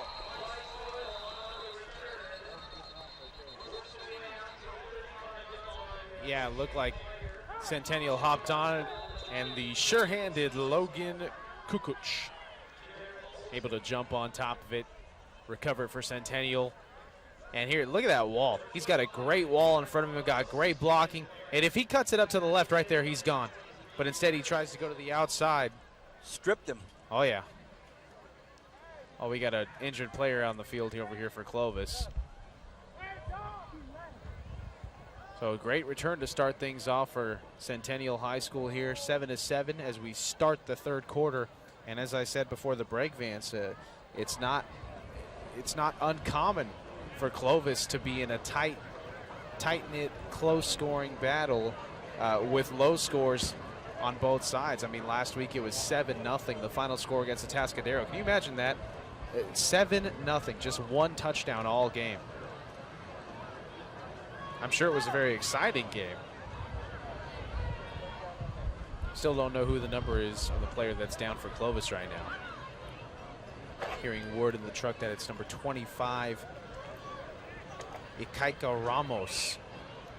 Ramos is a 6'2", 200-pound DB. He's a senior from Clovis. He's got the Centennial training staff looking over it. Injuries have been an unfortunate part of the story here tonight. Thomas Grimes went out early. Thomas Grimes, one of the main players for Centennial, and then later on in that first quarter, a Centennial player got hurt. Let's see. Oh man, just a deke leader. Wow. Let's go down to our captain, Brian Adams. Brian, if you're in the locker room, if you're Coach Hammond, what are you telling Clovis? If you're Coach Nixon, what are you telling the Golden Hawks? Well, if you tell Coach Hammond, you're saying, hey, guys, we let one get away. We had two good opportunities in the first half to score to the young man getting up, and we didn't take advantage of it. But we're doing what we do best, and that's play defense. And if we can keep them right here, be opportunistic, maybe get our offense a couple of big plays, who knows, we go up 14-7, we can win it. You know, he's playing that old Buddy Ryan football. You know, if he can get up by one touchdown, 10 points, he feels his defense can shut you down and he can win the game. He's not concerned with winning with 35 and 45 points. He's glad to beat you 7-0 like last week and take the win. Very good. Thank you, Captain. Well, here we go.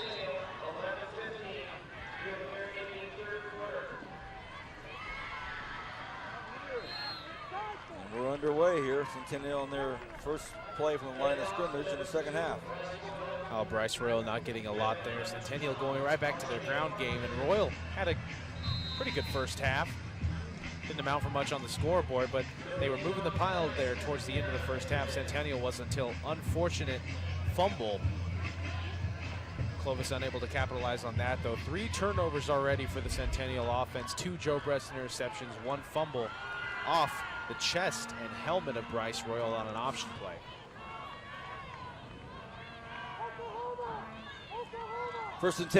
Second and 10 Golden Hawks. Bresson audibilizes, takes a look around, peeks to his left, fires to his left. Nice pass, nice catch out there, and it's Doherty. Well, it looked good. The timing, everything about it looked nice. Yeah, definitely. That was definitely a timing route. Doherty turns his shoulder at the right times, and he's able to pick up a nice pitch and catch, just like playing ball out back.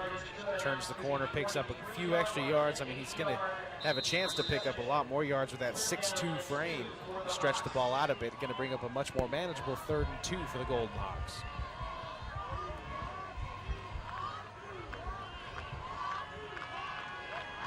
Look at this power formation here. Quads out to the right, Vance. Quads to the right, as Matt said, on the 3rd and 2. Bresson fires one out to his right side, and nice defense out there by the Cougars. Nothing doing. Sometimes when you put that much attention on one part of the field, it gets the attention.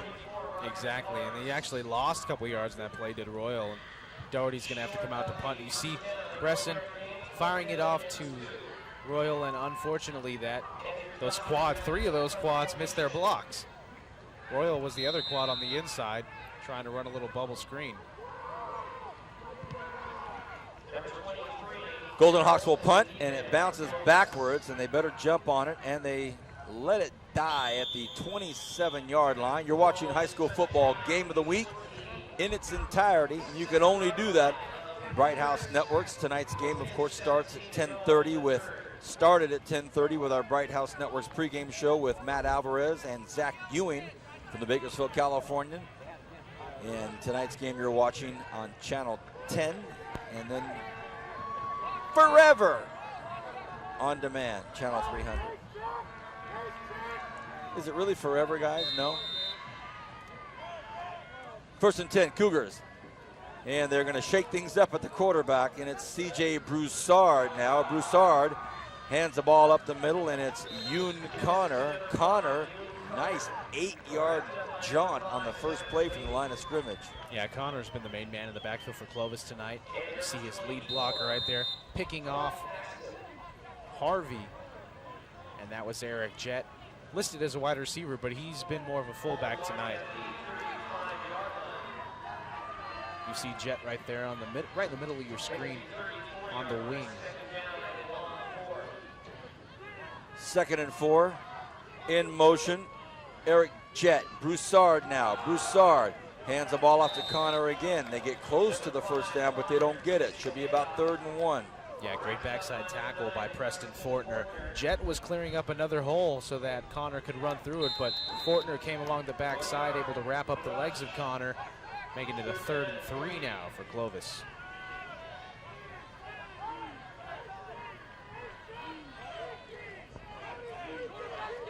There you see on the left side, head coach Rich Hammond. Option, not an option, but a play action, and he decides to fake the handoff. And the Centennial defense, I think he may have had the first down, though, and that's what the coaching staff for Clovis is saying. Yeah, he had the first down if he keeps going north-south, but instead he decides to go east-west. Oh, boy. Well, actually, the orientation of the field here is east-west, Vance. It's usually north-south. Right, the coaching staff upset with their quarterback. All he had to do was lean forward and get that first down. You're right, Matt. So now it's a 4th and 1 at midfield, and that's going to cause Coach Hammond to call a timeout. All he had to do, Brian, was just kind of fall forward, and it's first down. He'd run by the first down marker and then comes back past the first down marker. You know, and that's just, he has great elusive. You can tell that in his moves, but he has to know when, once he makes that one move, what's important. If he makes the first move that makes the guy miss, he keeps going upfield. Just get as much as you can, keep the chains moving. 4th and 1, big timeout, big play call, and then they decide to go for a punt formation, but we'll see. Well, don't be surprised to see a fake here, maybe a little pitch to the up back, the personal protector. We've got Dakota Gordon, 5'10", 210 pounds. Dakota Gordon actually returned a kickoff earlier in the game, and he took it a long way, so don't be surprised to see them just snap it straight to the up back here. 4th down and 1. Now back in punt formation. Not a bad punt, but Clayton's going to get a chance at it. Takes it to the 22. One good move. We know all about Clayton. Looky here. Penalty flags everywhere, though. From the back, from the front. Probably the same infraction. They both saw it. Well, unfortunately, this return is going to be negated. A 24-yard return by Clayton, going to be negated here by a penalty. We'll see as Nick Ellis makes the call, discusses with his officials. And it's going to be an illegal block in the back on Centennial, so it's going to move it back 15 yards. See here on the replay, Clayton gets some good blocks out there, and then that might have been the block in the back right there by number 1. Man, big hits going on over there. Big hits tonight, Vance. There's been...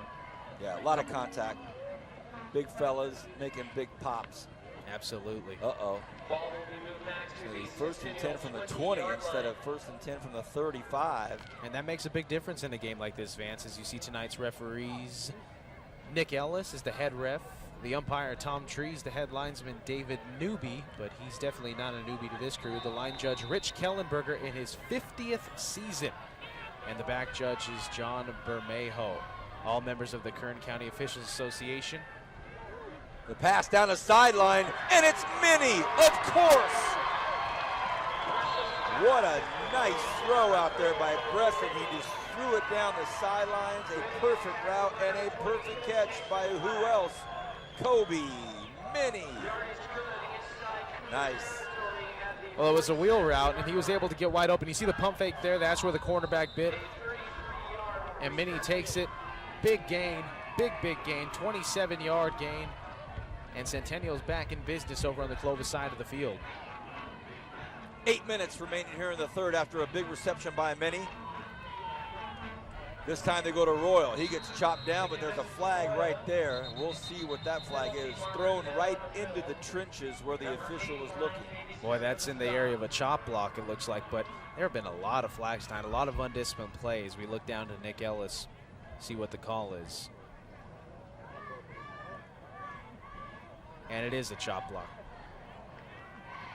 Right in the area of a chop block. You see a flag down there. Expect it to be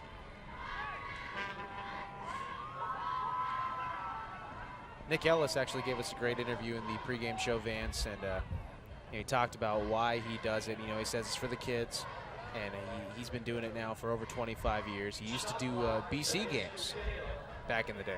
Oh, yeah.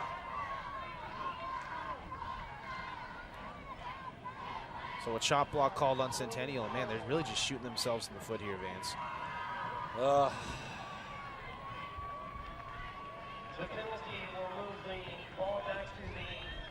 Brian, what does this do for a team's morale, for an offense's morale? You finally get the wheels rolling a bit, and all of a sudden you get cut down by 2 penalties, 1 block in the back, and now another 15-yard chop block penalty. Well, it just stops your momentum and your rhythm. You know, they had a big play. They come back now. They lose basically like your punts. It's only a net 12-yard play now. So, you know, I think they have to regroup. They have to string a continuous plays together, and that's what we haven't seen except for on that 1 touchdown drive. Uh-oh. And another penalty. Uh-oh. Movement on the front line there. So it'll now be a 1st and 30. What's funny about this, Vance and Brian, is that the original kickoff, or I'm sorry, the original punt was returned by Adam Clayton further than where they are right now. That just shows how much penalties can kill you. First and 30 now. You take the penalties on the punt. The penalties now, these 30 yards and 20 yards and penalties on offense. I mean, they basically would be down here by me on about 20-yard line if they have played a cleaner game of football in this series. But I can tell you this, it's taken the crowd out of it. They were extremely fired up with that nice return and then a nice long route to Minnie. And then all of a sudden it's 2nd and 30 and the crowd was into it. And now they're kind of just lounging back and enjoying this Friday night weather. And you know, it is beautiful weather though. We're getting a nice breeze up here in the scissor lift, but they're not hard calls for the officials to make. I mean, this is a very experienced crew led by Nick Ellis, obviously. And one thing I forgot to mention, if you want to become a member of the Kern County Official Association, kcoa.org, if you want to be an official soccer, football, baseball, softball, swimming, any sport you could think of, they do it. Preston flushed out of the pocket, gets hit. Will it be a fumble? No, they'll say incomplete pass. Ooh, boy. I'll tell you what, Nick Novellis was thinking, hey, I'm out of here, but no dice. Yeah, very lucky there for Bresson as his arm was coming forward. But it's going to be 3rd and 29 now for the Centennial offense. So it looks like if I could pick up a wind sensor here, there's usually flags on top of the field goal post, but I don't see any here. Which way is the wind blowing, Vance? Can you feel it? Now it's coming from the northwest. They're going against the wind. Coming from the northwest. This is the normal wind direction on a Centennial Golden Hawk game. 3rd and 29.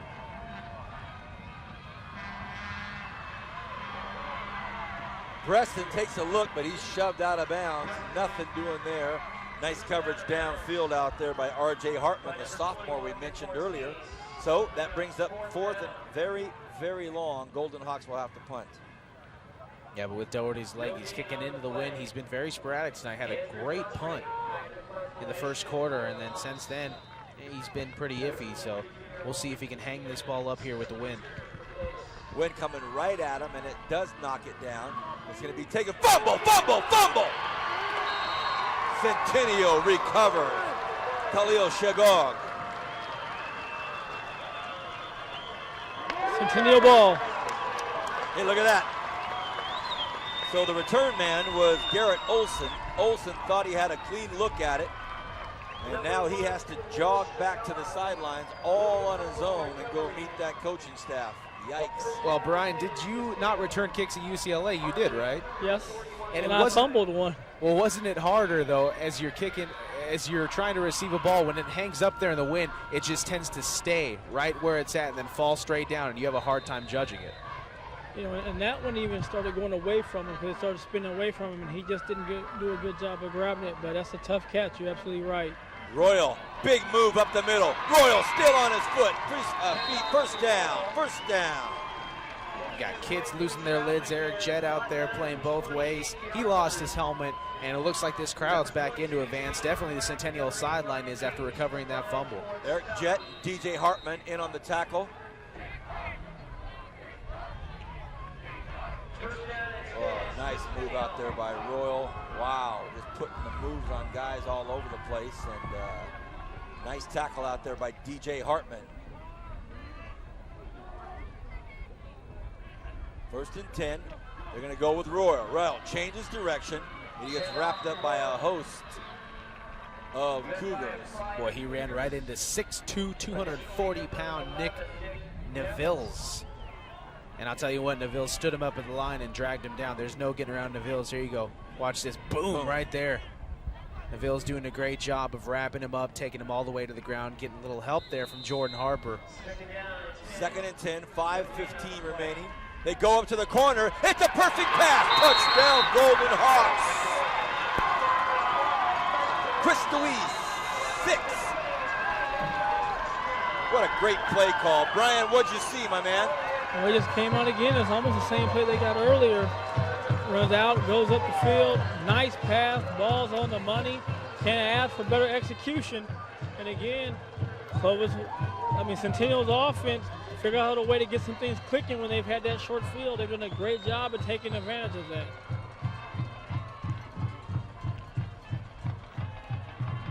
And here's Another chance for Deweese, and it's a bad snap, so they got to fire. And they throw the ball. It's a two-point conversion for Brody Scott. Can you believe that? Deweese thought he was going to have all the Centennial points tonight, and Brody Scott says, I don't think so. But that's just great coaching, guys, and the guys ready to play. How many times did you see that where the guy doesn't go out into the corner and the holder does a good job of making sure his knee's not on the ground when he catches it. If his knee's on the ground when he catches the bad snap, then it's dead ball. But great job right there by Centennial, and Clovis was not ready for it. Hey, Brian, that's a great point he makes, Matt. The holder isn't down on his knee. That's just a great point from Brian. Great execution and a great extra point. And you know what you see a lot of when you have a fire call like that? You see a lot of ineligible men downfield because all the linemen want to catch it. They hear fire, fire, fire. Okay, here's my chance for glory. But great job of staying disciplined there. Great job of Brian Nixon coaching his squad up on the fire. You see Brody Scott. I hope that quarterback's a southpaw, because if I hope he's not. I hope he's not, because if he's not, it's one of the better plays we'll ever see. He threw that. He shot putted it left-handed. I'll tell you what, that was a beautifully executed play. It was a wheel route, Brian. The touchdown was a wheel route just like they had ran earlier. That's what I figured. I couldn't see it all. I had some people blocking me out, but. Well, let's see here as they tee the ball up. It's going to be Andrew Doherty again. And he's been having some trouble kicking it in terms of kickoffs tonight. And with the wind blowing against him, look for another one to hang up there. Now, how would you kick if the wind's blowing against you like this? Do you try to drive it low, or you just go and kick it and say whatever happens, happens? You kick it and say whatever happens, happens. You can't control the wind, and if anything, the ball hangs up there higher. It gives your coverage team more time to get down there and make a play. Into the wind, a high kick. The wind will slow it down. It's going to be taken at the 18-yard line, and he has some room to the right side. And let's see what he does with it. That's a nice, hard, strong run, and Eric Jett still on his feet. Wow. Flag on the play, yep, so let's see what that is. Flag on the near side. Saw a lot of bodies on the ground. Look for a holding call here against Clovis. See the ball just hanging up there in the wind, man. Kickers getting some great hang time tonight, but they're not going anywhere. And you see Eric Jett getting some good blocks, and then he cuts back to the far side of the field, and that's just weight room there. He's bouncing off tackles, bouncing off Thomas Wright for Centennial. Let's see what the call is. And it is going to be a hold against Clovis, so it's going to move them back. Got a lot of undisciplined play tonight, Brian. I agree with you, man. Great point. I mean, they just, those are easy calls for the officials to make when you're on special teams and you're holding out there in space. You know, a lot of times people don't understand, it's not even going to affect the play.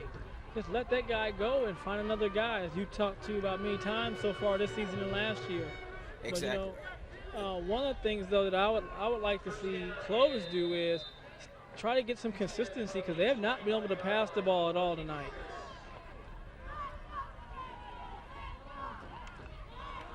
Option, they pitch it out. He gets the nice relationship there between the pitch and the catch. So it's a Yoon Connor. It's about 4 or 5 yards. Good job of Alex Zubia making the tackle out here, as it looked like Connor had a lot of room, but Zubia coming from the backside there. Wrapping him up, taking him down. Gain of 3 on the play. He's going to be 2nd and 6. Jett comes to the line of scrimmage. Connor in motion. They go to Connor. Centennial defense, nothing doing. Great job by the defensive coordinator, the coaches, the captain. A great stop. Brings up a 3rd and 5. That's just staying home there. You see Brody Scott, the leader of this Centennial defense. Scott just stayed home. He didn't bite on any of the fakes in the backfield. He saw Connor coming around the side, and he said, "This is my house. You're not going anywhere." Look at Connor trying to break through the middle, and Brody Scott not letting it happen. Going to be 3rd and 6 now.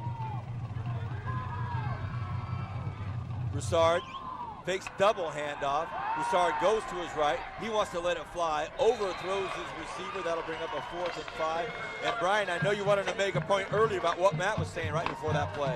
Yeah, I think they're doing a great job of being disciplined on the defense for Centennial. But also, Clovis has not gotten one run outside like that. They've been doing best inside the tackle, so right off the tackle when they've had their big runs.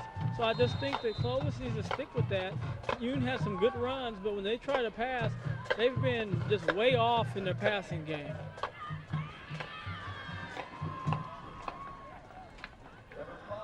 Fourth and 5. Cougars punt with the wind at their back. Clayton has had a nice night tonight. Makes a couple of nice moves. He should have a good block up here, and he does. Clayton still on his feet, looking for more room. Clayton cuts back. He's at the 30-yard line. First and 10 for the Golden Hawks. Great job by Adam Clayton. His patience, his vision, using his blockers. A couple of good moves early, and look at this. Surprisingly, no flags on the field. Let's get a great shot of the punt. Hangs up there. Move, Clayton right brings it down. There. Look at great blocking downfield that makes a nice cut. And then he's off to the races. Watch him use Cole Paxton right there. And Paxton, great block there on the near sideline. He uses Cole Paxton as like a shield and then pushes him, say, all right, you get out of here. Your job's done. First and 10, 3.5 remaining in the third. Deweese in motion, caught a big touchdown pass last series. They go to the air again, and this time it's, almost the catch of the year. Almost the catch of the year, but it was broken up out there by Broussard, intended by Andrew Doherty. That hurt. That definitely hurt. And Doherty's going to come out of the sidelines. Looks like he maybe got the wind knocked out of him, but boy, landing flat on his back like a wrestler. Ouch. And that was almost another near perfect pass. It was just downfield, another 2 yards, it's another touchdown. That was a dangerous pass, though, as well, because that safety was coming in looking to either lay a hit or make an interception. Doubles out on both sides, 2nd and 10. They stay on the ground. They give it to Royal. Royal. There's a face mask. I haven't used it tonight, but I can't believe you have not expected me to say the Battle Royale, because he's a battler. He just keeps his feet moving. He goes in hard to the hole, and it's a battle. Every time that defense tries to stop him, the penalty's going to be against the Cougars. Yeah, they're trying to stop him illegally, grabbing the face mask now. So another 15 yards, but I'm going to be anxious to see the penalty yardage in the newspaper tomorrow, reading Zach Ewing's blog on the Bakersfield, California. But you see there, yep, number 18. They got all him. over the face mask. That's Nate Palomino, who made a great play earlier in the game. It's going to be a second down now, second and, I don't know how, well, why wouldn't that be a first down? I thought all face mask penalties were. I didn't think that there were any 5-yard face mask penalties anymore. I guess they called both hands trying to rip his helmet off, just incidental. 2nd and 4. Oh, a big hit happens on Bresson's face, and he goes down. Well, that was number 33, Dakota Gordon, running right into the center, Jarrett Moore. And Joe Bresson got the backside of Moore. And that was not pretty. And we're back. 2.5 left in this third quarter. 3rd and 5, Bresson the shotgun, drops back, has safety time. Blitz, safety blitz. Safety blitz, and they pay the price, a loss of 7 yards. That's Sorry to cut you off there, oh, Vance. You saw it, call it, babe. He came in like a bat out of you-know-where, and this is a perfect angle to see it. Jason Black, there he is in the back. There he is in the background. Now here he comes. Oh man, he had thoughts of eating Joe Bresson on that play. It's going to be 4th and 10. 4th and 10. No thought of a first down. Look at this, Minnie, another big catch by Kobe Minnie. A 4th and 12. No thought of a field goal attempt. Why not just pull out the receiver with the sure hands, who's had a big night already, and that's Kobe Minnie. Wham! 1st and 10. 1st and goal from the 7. No huddle offense. Here come the Golden Hawks. They go back, and it is incomplete. Bobbled. Deweese almost had his 2nd touchdown, but a late hit in there by, I want to say it was Nate Palomino that came in and broke it up at the last possible second.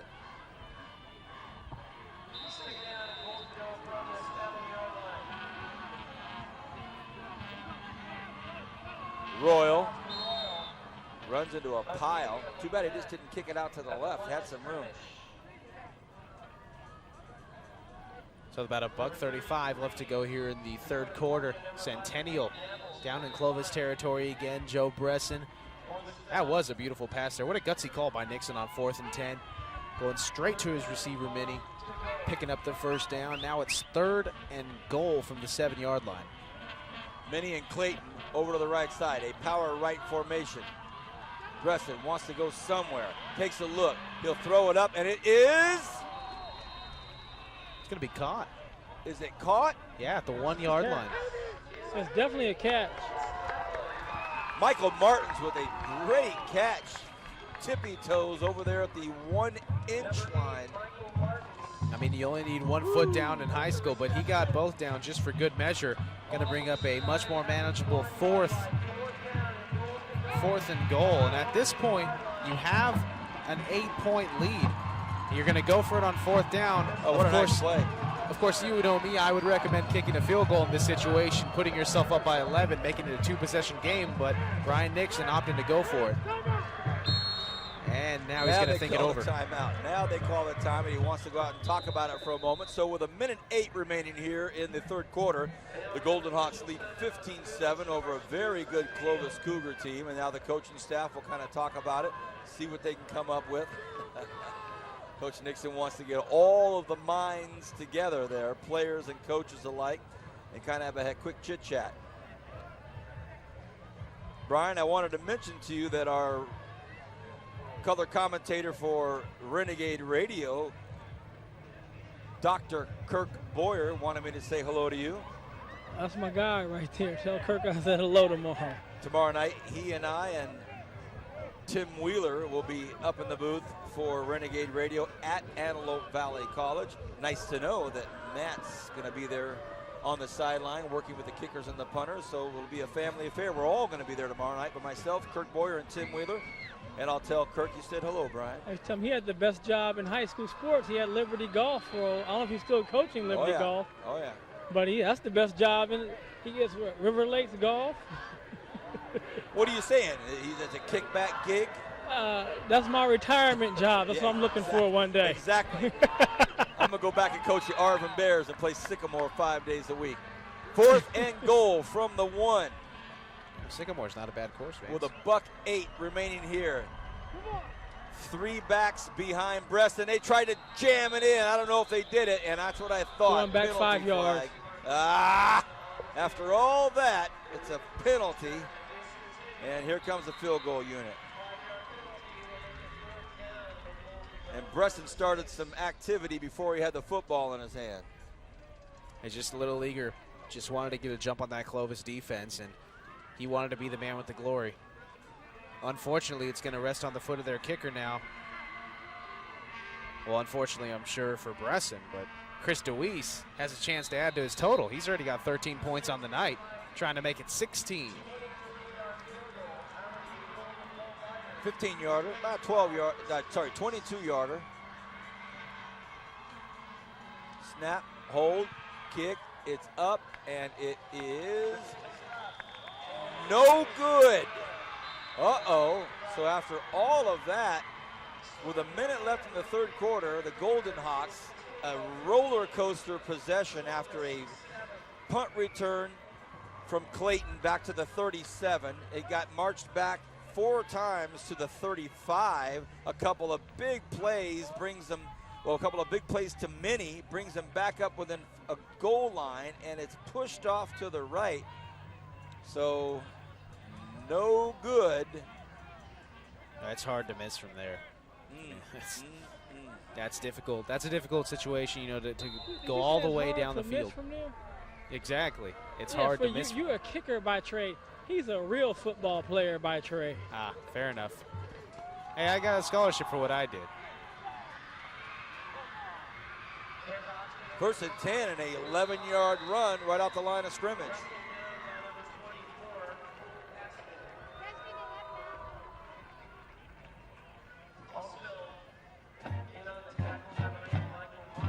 First down on a first down.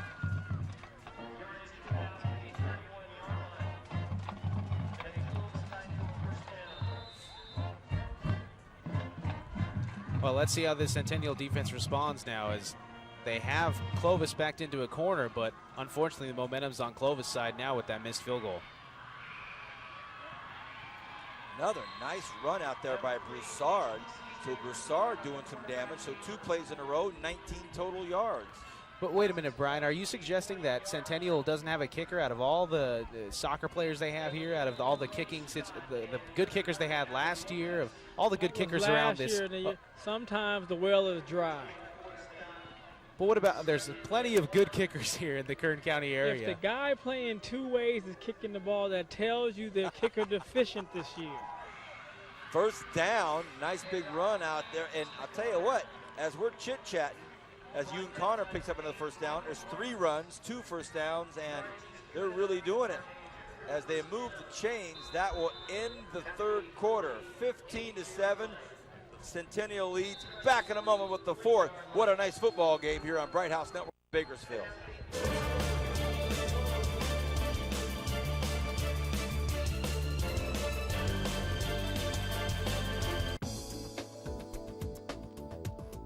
Bakersfield On Demand on Bright House Network's Digital Channel 300 brings you a look at community events in and around Kern County. Our area has a wide variety of local events like festivals, cook-offs, galas, parades, and much more. Bright House Networks invite you to tune to Bakersfield On Demand and see a sampling of Kern County events from the comfort of your own home. Make Bright House Network's Digital Channel 300 your portal to local programming. There's a fresh new look at brighthouse.com. It's a bolder, swifter, more convenient online experience designed especially to make your life easier, offering quick access to your online account, effortless navigation, simplified searches, streamlined shopping, and much more. The new Bright House website, it's more than just a look. It's an easier way to get more from your entertainment at brighthouse.com. Visit us today.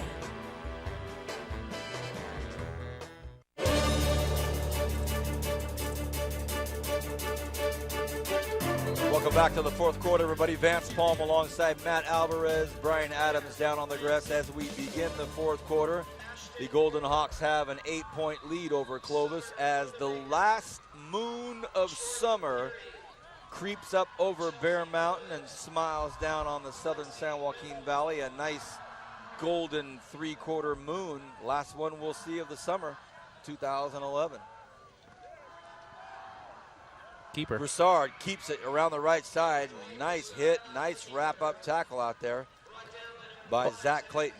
Well, don't look for any long passes this quarter because Clovis is, or at least from the Clovis side, because they're going into the wind now.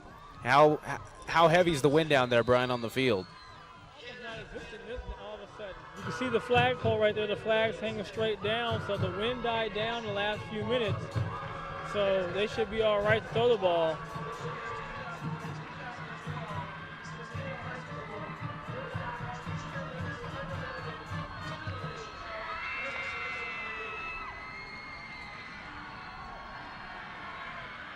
Broussard, big hit, takes a huge hit by Zubia. But Broussard's a big kid himself, didn't really affect him, but a nice play by the Golden Hawks. That's going to bring up a punt. Now, if Broussard keeps it and goes to the outside instead of trying to come back to the inside, he's probably still running right now. Yeah, he just kind of pulled up a little early. I'm with you on that, Matt. If he just keeps coming around and takes his time and trusts his legs, he would have a good play. 4th and 6.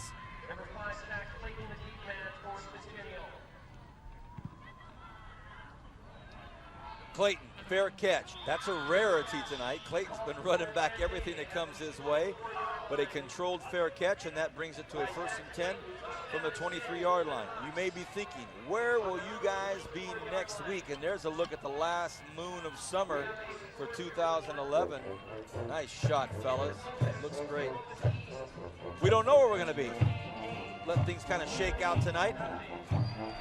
See what happens. And Californian's your best bet. See where we're going next week. I like it. I like the excitement. I like the tumultuousness in my stomach, not knowing where I'm heading on a Friday night. A lot of good matchups out there, a lot of teams to choose from.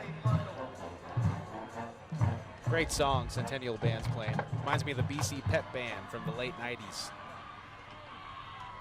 Royal chews up 4 or 5 yards on the first play from the line of scrimmage in this series as the clock dips below 10 minutes. I'd like to thank all of our Bright House production fellas for being out here early today, getting it done.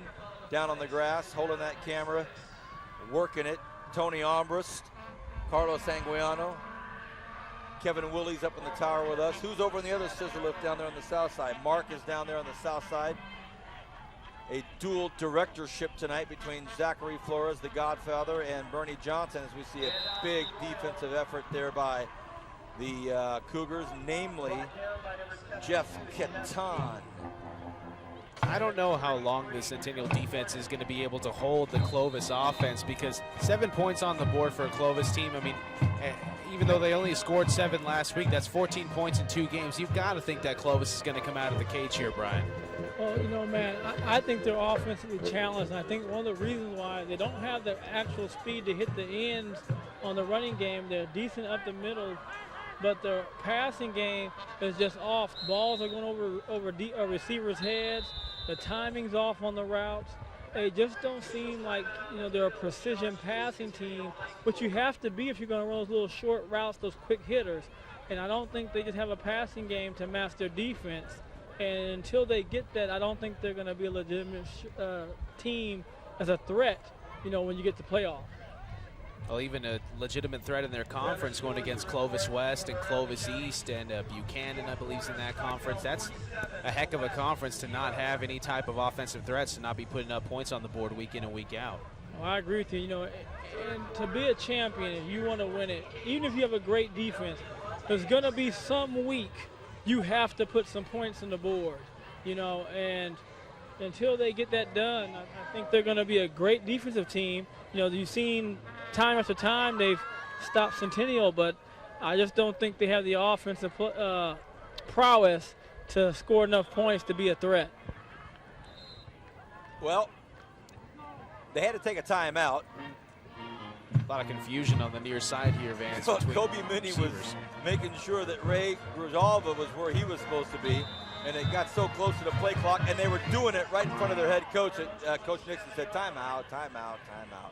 So 8:51 left in the fourth quarter, 3rd and 6. Bresson across the middle, and almost snagged out there by Chris DeWeese. And you know, even after the timeout, those two receivers were awfully close to each other. Yeah, they were, but at the same time, DeWeese wasn't even looking at the ball coming his way. He just happened to turn right at the right moment, stuck his right hand out there, got a palm on it, didn't pull it in though, as you see here on the replay. DeWeese just surprised by that throw, but he was covered all the way. Great job of coverage. It's a big punt taken, no fair call. Nice downfield tackle, great punt coverage out there. It was taken by Garrett Olson, but a really good job by the Centennial punt team to get down there and make it. You're watching high school football game of the week as we see our instant replay from one of our great camera angles this year. 3 different options we can give you in a replay. And Olson says, no dice, no fair catch here. I'm out of here. But a really, really good play downfield. And good job. Yeah, great defensive coverage, or great special teams coverage there by Centennial. I mean, their special teams have looked spot on all night. Sure have. I mean, especially with a fire call down here in the left end zone. Broussard on a keeper runs into his own man. That keeps him from getting any further than about 2 or 3 yards. So Broussard, they're going to be counting on him, looks like, the rest of the way, as we haven't seen very much of Jared Weekly lately. Zubia all over the field tonight on defense for Centennial. 2nd and 6, Broussard sends one of his running backs in motion. He stands at his own 40, takes a look, fires one out, and it's deflected and knocked down. Same guy that knocked the other one down, Brody Scott. And Brody Scott, remember last year, Brody Scott, we mentioned his name a lot. Yeah, it was Brody Scott and Jared Norris, the 2 big defensive linebackers for Centennial. I mean, they both did a heck of a job, and now this is Scott's team. This is Scott's defense this year, and he is stepping up big time thus far tonight. You know, I think they have to do turnabout as a fair play. pump that out and then go up the sideline. Right. Because if you just try and throw it right out there, this get knocked down every time. They have to do the same thing. Throw that pump fake, let the receiver go upfield, and just do a little quick out and up. Broussard hands the ball off to Looney, and Looney gets up. Sorry, Yoon Connor. Connor gets about 4 or 5 yards there, makes very interesting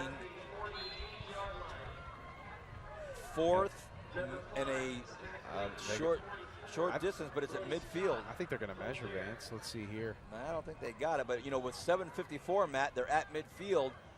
You know, you have to punt this football now. You're going to lose at least 3-4 minutes. Well, the defense has been able to hold Centennial thus far. So you have to trust your defense if you do want to punt the ball. Let's see. They are going to measure it. So we'll see if we can get a good angle in on that. Get the verdict here. But if they do have to punt the ball, just trust their defense. But if they go for it, then they also have enough trust in their defense to do that. It looks like it's going to be a first down. Look at this. They got it. Wow, they got it.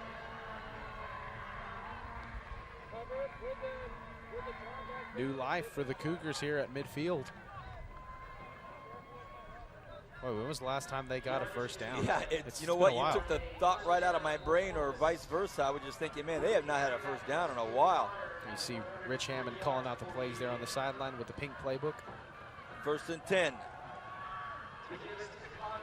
Connor takes it, gets about 2 or 3 yards, nothing serious.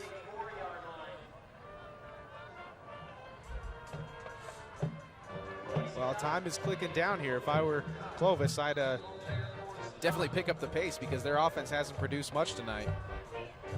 I think they're okay with the pace, but I think they got to stay with staying up the middle, and if they are going to throw it, they have to add some pump fakes in here. Penalty flag, nothing happening here. That guy, Nick Ellis in the backfield, is going to be against the Cougars. Matt, you said it all night long. They just have been playing just playing poorly in terms of technique and doing the right thing. Both teams have been heavily penalized. And so every time they get something going, there's a 5-yard, 10-yard penalty. And now they're in 2nd and 10. You know, a team that hasn't. How many passes have they completed tonight? Yeah, I can count 4. I think we could count on one hand how many they've completed. 2nd and 10, under 7 remaining here. Broussard again hands it off to Connor, and this defense for Centennial, just that patented, hard-nosed, tough defense that they've been known for so many years, steps up again. Man, what a nice hit out there. A big tackle, all himself, Alex Zubia. Yeah, Zubia's been all over the field, like I said earlier tonight, going to bring up a very, very tough 3rd and 11 for a team who's only completed a handful of completions tonight. 3rd and 11, 6:20 remaining in the 4th quarter. Broussard is going to have to go to the air, we think, and a penalty call. My goodness. These are all boneheaded penalties. I mean, that's the simple way to put it. They're fundamental penalties, and it's really taking away from an otherwise exciting game. No discipline whatsoever. Yeah, these are just mental focus, mental blowouts. That's all they are. You're not focused on what your job is. You're taking off before the ball goes. Just doesn't look reminiscent of Clovis football. Broussard's in trouble and nothing even close, so they'll have to punt. And now we're looking at the Golden Hawks getting it in very good field position. Cougars will have to punt into the wind, and we expect to see, you know, a decent run back. It's probably going to be Zach Clayton, and it is standing at his own 20. Well, with Clovis in punt formation here, don't be surprised to see a fake because they're at midfield. Their defense has held Centennial thus far. We'll see what happens. Punting into the wind as well. They do it, and it goes directly into the wind. Oh, and it hits a Centennial player. Fumble. Flag. Flags everywhere, and it immediately say it's Centennial football, but there are flags. What could the call be here, Brian? What could the call be? You know, I have no idea. I was watching the ball hit off the back of the Other than blocker on it the may be return a man. block in the back on Centennial. That's all I can think. That's exactly what it is, blocking the It back. is. The punt team cover was trying to get down and make a play, and he was blocked in the back, but the fumble recovery was, of course, you see it right here. You didn't see it on that play, but in the original real-time shot of it, we saw it. Boy. Yeah, I think go ahead, Brian. And, you know, guys, that's the danger of when you're a return team and the team doesn't punt the ball well, they punt it short, is that you're blocking, the ball can hit you in the back like that. It happens quite often. Just happened and marches them back 15 yards. Do we see it from here? There it is. They're going to say that Kahil Shagog hit him in the back, or at least pushed him away from what could have been a play made.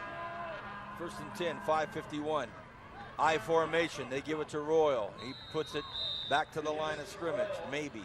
You know, I'm willing to venture the total amount of yardage in terms of penalties for both teams probably rivals DJ Martin's 405 rushing yard night last week. I mean, I honestly think there has been a heck of a lot of yardage lost in penalties tonight. I think we're well over 150, Matt. For both teams or for one? For both teams. Oh, yeah, that's easy. Easy 150 rather. Nonetheless, if Clovis can hold them here, they're going to get pretty good field position. 2nd and 10. They keep it on the ground. Royal makes a really nice move to gain about 5 yards out of nothing. So we'll dip below the 5-minute mark here. 15-7. Centennial with what might shape up to be a really big victory if they can hang on here. It's a nice win if the Golden Hawks can do it. Yeah, how about Joe Bresson, though, coming back after a really shaky first half. 2 interceptions to start the game. No, you're right. Great point. 3rd and 5 here. Big play for both teams. Pivotal play for both teams.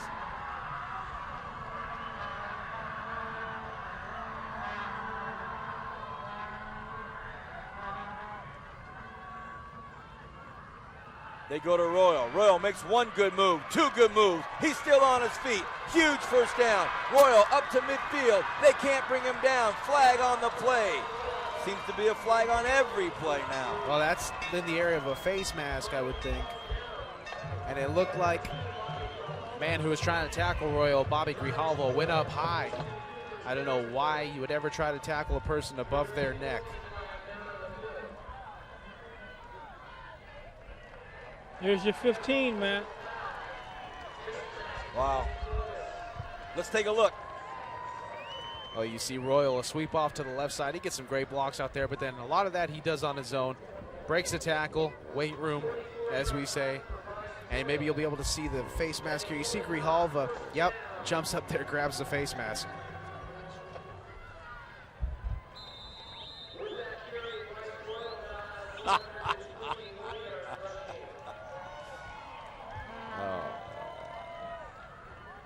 Oh boy, isn't that a sad sight, fans? Thomas Grimes right here in front of us in the 35. You know, Grimes has been out since as early as you could imagine here in the first quarter, and he's on crutches down here. So here we go, 1st and 10, 3:52, and they're on the Cougars' 21-yard line. Opportunity for the Golden Hawks to put this one away.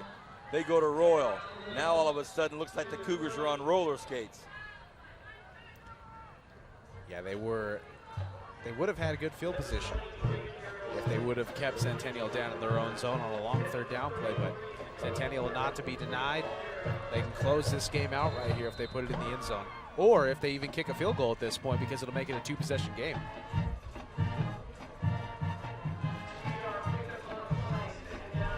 Joe Bresson, quarterback, Matt mentioned, really is a great comeback in this game itself. Looks over to his running back, Bryce Royal. He's got Minnie in the slot as he sends Deweese in motion. All the usual suspects involved in this offensive set. They stay on the ground, they chew up the clock. It's Royal.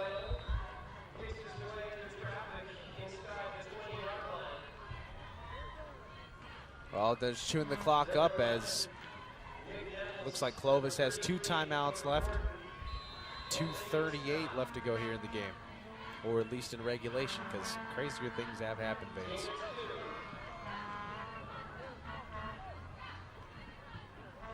How about that Garces Arvin score at halftime?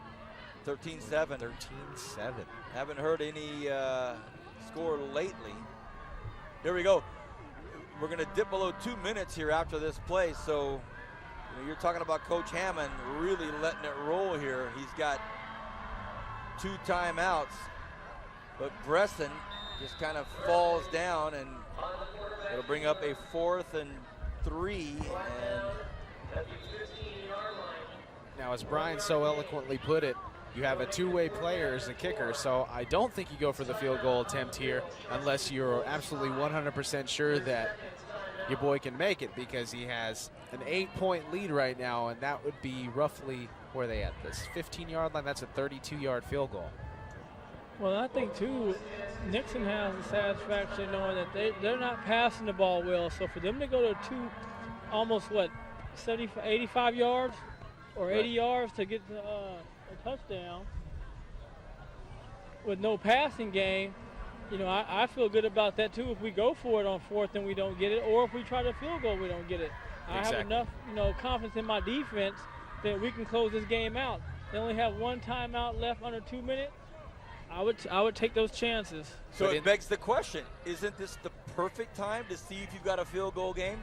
Exactly. In the event, and they bring Doherty out to kick the field goal. Okay. Doherty is the kickoff guy, because if there is a fluky play, in the event of a fluky play, you'd rather have a 2-conversion or a 2-possession game than a 1-possession game. Doherty.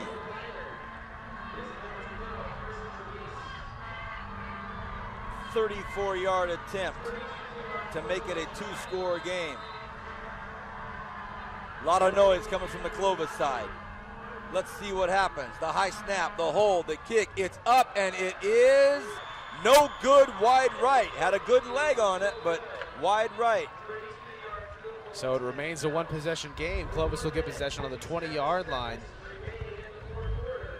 And oh man, this is my worst nightmare tonight, I'll tell you that. Kicker's missing left, right, short. That's what they do a lot of. Matt, yes. that's on you. You set yourself up awfully bad with the captain down there. That's all right. I can take it now. I'm in my 2nd year, the sophomore. And you know what, Brian? I know what Matt's going to say. It's also those kickers that get carried off the field for winning Super Bowls, right? Exactly. Right. It's the kickers that if there are anybody in need of private lessons out there, call Lorenzo Alvarez, 661-330-0952. Private lessons. All right, 1st and 10. Nothing doing there. 80 yards looks real bleak, fellas. Yep. They only have 1 timeout left, it looks like, on the board as well, so they don't have time on their side. They don't have a passing game on their side. Bleak is the best way to put it, Brian. 2nd and 10. Here comes Scott on the blitz. It's complete. Missed tackle out there, but he's in bounds. Right, never got out of bounds, and that is Nathan Mora, so the clock continues to tick. Am I seeing right? Do the Cougars have 4 timeouts left or 1? Just 1. Okay. Clock has got an extra bulb in there, or the scoreboard does. Weekly gets crushed. Gets crushed by Brody Scott and Kobe Minnie. Sorry. Burned their last time out as well. So they burned their last time out. And that's one thing that you cannot have happen right now is to get sacked. Cannot get sacked. No, he's got to at least throw that to the sideline and hope that it either goes out of bounds or give the guy a chance. But he had a guy wide open in the little short corner over here near us, and he just couldn't see him because of the pressure. You see Wheatley rolling off the southpaw. Watch this. And then Brody Scott. No, you don't, sir. Takes him down for a loss. It's going to be 4th and 6. Clock will stop, obviously, on a 1st down, but that was Clovis's last time out. And they still have to go 75 yards and make the 2-point conversion.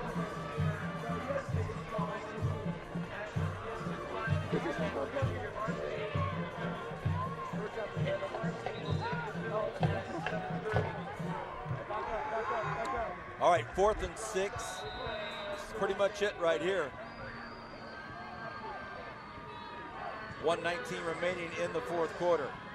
Weekly drops back. Here comes that big pressure by the Golden Hawks. Weekly fires, and of all things, it's caught. Go figure.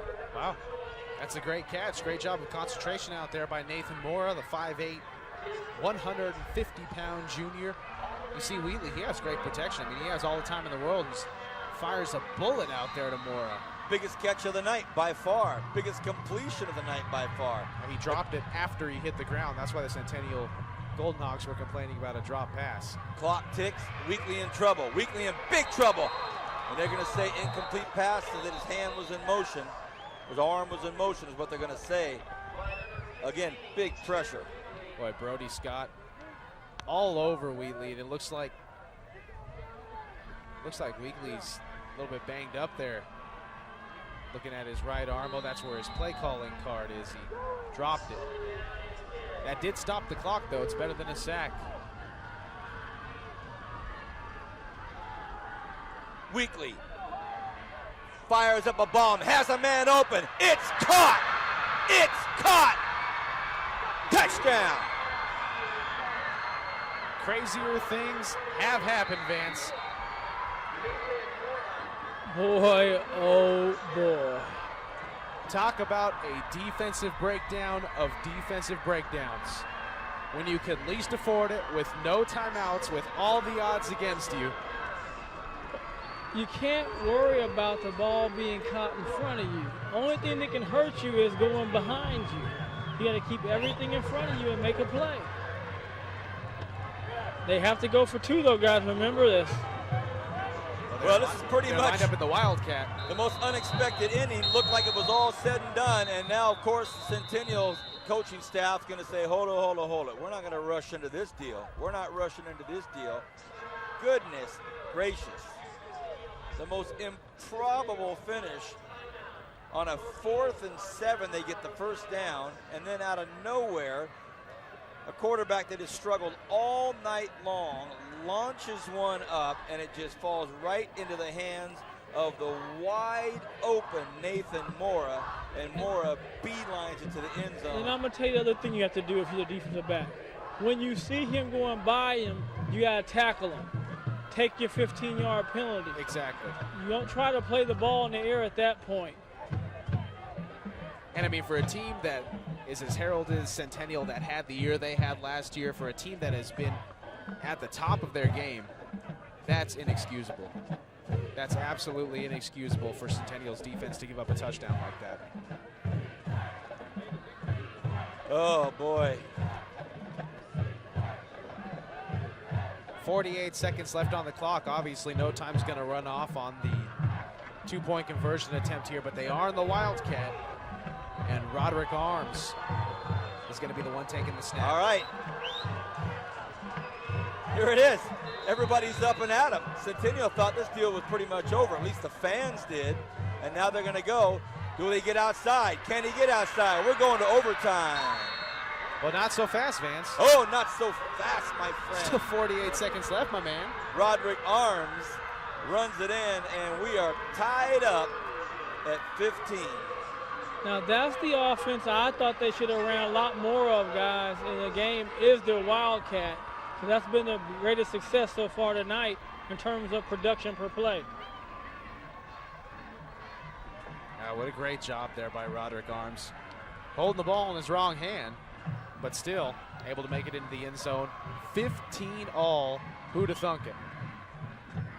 And where do you think all the momentum is right now if we head into overtime? It's on Clovis' side for sure.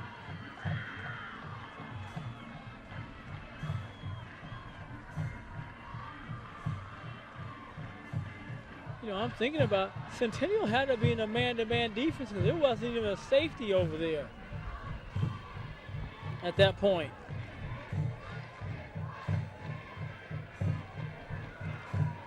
.48 seconds up on the clock for Centennial to work with, and we'll see.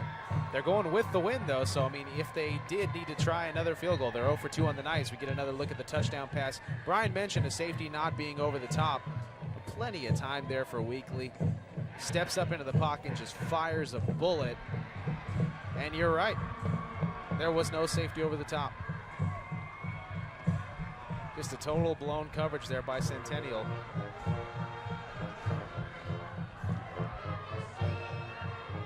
Keep in mind, though, that Clayton has done a good job returning kicks tonight. This ball may hang up in the air as the wind started to pick back up. If you look at the American flag over there on the west side or the east side of the field. So this ball could hang up there and give Centennial a pretty good field position.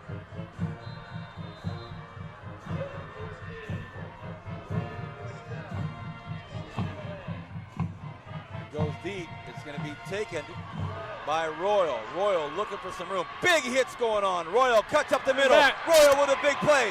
Royal getting ready to go all the way. Royal down to the 30. You can bring that one all the way back, fellas. Flag down at the 18-yard line. Oh, no. And the 73rd flag thrown tonight. And it was probably well-deserved, as a lot of them have been tonight. Unfortunately for this Centennial crowd, we'll see what Nick Ellis has to say.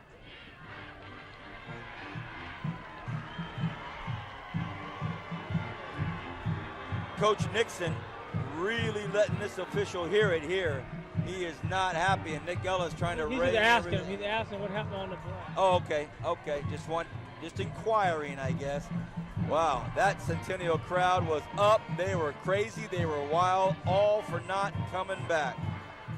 You know, I think they may have called forming a wedge because they outlawed that in high school football. You're not allowed to form more than a two-man wedge.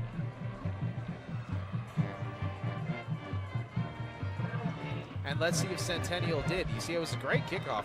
Made it all the way down to the 5-yard line.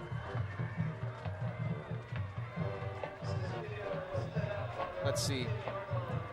Yeah, they had. That's more than a that's more than a two-man wedge. And I'm pretty sure that's what the call was. Yeah, and that's what he said. But you know, the worst thing is you lost 12 seconds by running that far down. Yeah. Had he just got tackled right here, you'd have another 10 seconds on board.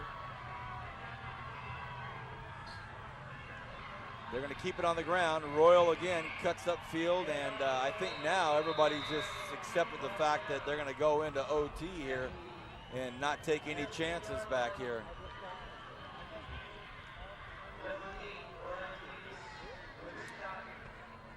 And they're going to do it.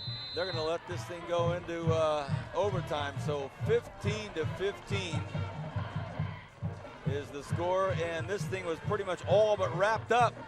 But somehow a receiver snuck past the defensive backfield of the Golden Hawks, and just like that, we're going to overtime. Back in a moment on Bright House Networks.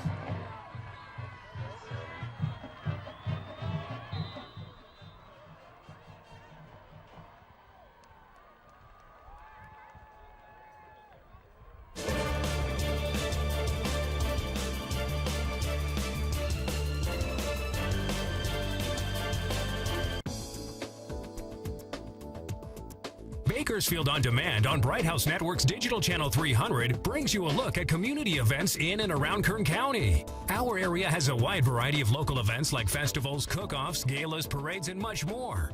Bright House Networks invites you to tune to Bakersfield On Demand and see a sampling of Kern County events from the comfort of your own home. Make Bright House Network's Digital Channel 300 your portal to local programming. There's a fresh new look at brighthouse.com. It's a bolder, swifter, more convenient online experience designed especially to make your life easier, offering quick access to your online account, effortless navigation, simplified searches, streamlined shopping, and much more. The new Bright House website, it's more than just a look. It's an easier way to get more from your entertainment at brighthouse.com. Visit us today.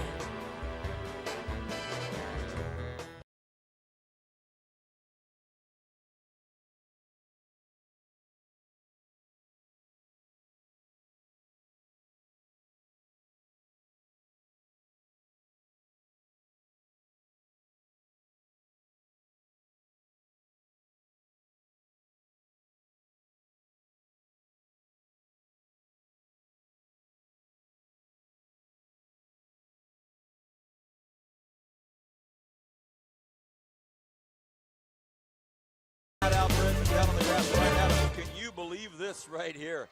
This game was all but over, and I shouldn't talk like that, knowing that that's why they play the games and all of those cliches, you know. Exactly. But this thing was done on a long fourth down before this play. They completed the pass, and then here we go, where it's, I wouldn't say a Hail Mary, but boy, the odds of this being let alone completed, a touchdown pass.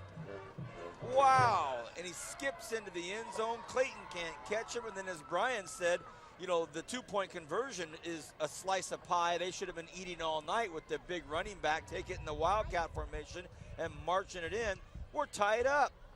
Yeah, the old Fresno Bee writer's going to have something to write about over there in the press box for sure, because I bet he was packing up his laptop, about ready to hit the 99 back up north, but a little longer we'll stay here. You know, Brian, Matt asked you what you thought about momentum.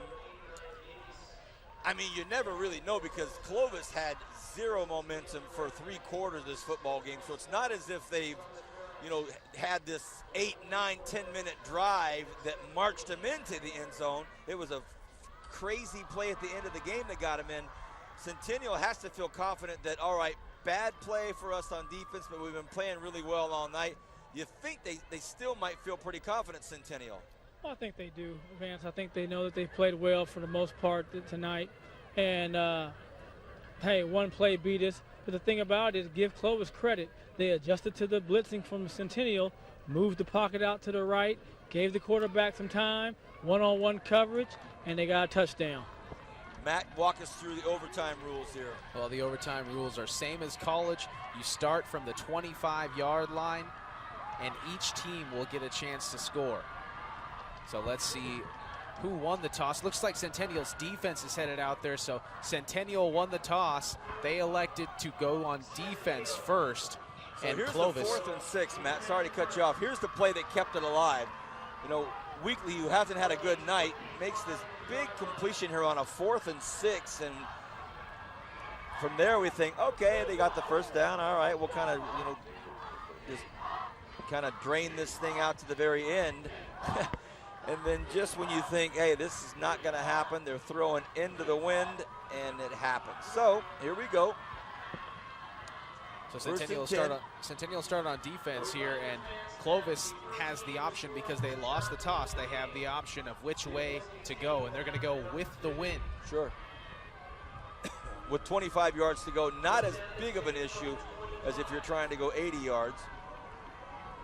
Weekly now behind quarterback, and Coach Hammond has gone with kind of a working class crew at the quarterback spot tonight. Now it'll be Weekly, and he has Connor standing to his right. They go to Connor. Connor cuts up the field. Oh my goodness, Connor with the big run. Touchdown, Clovis. And so now pending this extra point, Centennial would have to match that.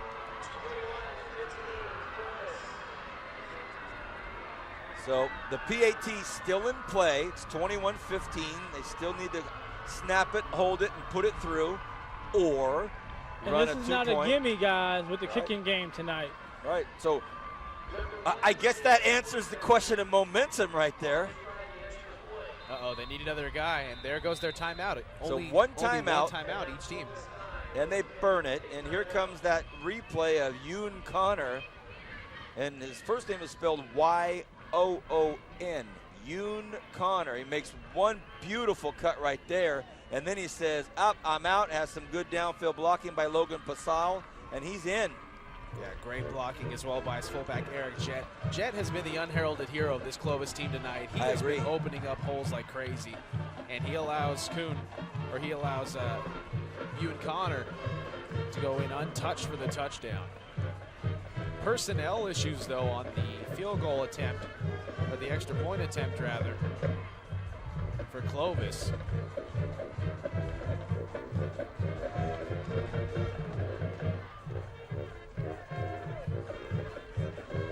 You see Connor, that's just speed. Speed kills, and I mean, he was quick, he was shifty, and he scores the touchdown. And I mean, that sent the Clovis crowd into a frenzy.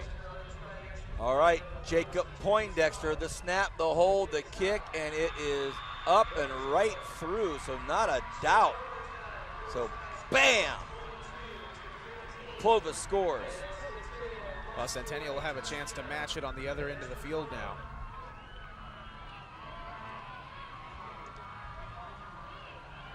Keep in mind that Centennial's kicking game has been very, very suspect, to say the least. So don't be surprised to see them go for two and try to go for the win. Well, it's not out of Nixon's character to try that, fellas. I take it back. They are going to stay on this side of the field. They're going to go with the wind as well.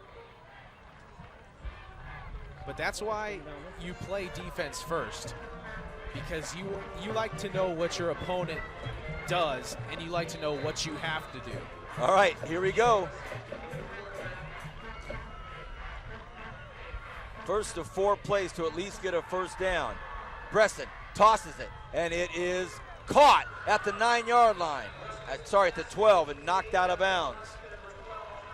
Caught out there by Chris DeWeese. Yeah, great catch by DeWeese. And then he lowers the shoulder. He lowers the boom at the very end of that play as Centennial's running a no-huddle offense once again, getting back up to the line. Bresson goes to his right this time. He's in trouble. Fires it, lets it go. Incomplete. Ooh, that floated out there in the flats dangerously. Yeah, keep in mind, a turnover ends the game. If Clovis happens to intercept a pass or recover a fumble, that's game over right there. Big play call here, Captain. Big play call here. You know, I mean, they can still get a first down, too. So I think the one thing to do is be patient. And when they've been patient, they've gotten good runs, and they've gotten some good passes. There's no need to panic. Second and 10 here. They already got the first down on the first play. So 2nd and 10. From the 11. From the 11-yard line. Bresson stands back, fires one. Caught out there. Touchdown Centennial. Will they go for two to win it at home?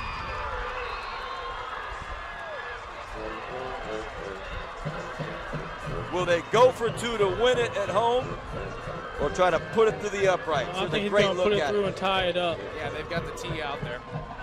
The block, what we like to call it. 2-inch block being out there. It all lies on the right foot of Chris DeWeese, who scored the first. Remember, guys, the snap, too. They had a bad snap earlier.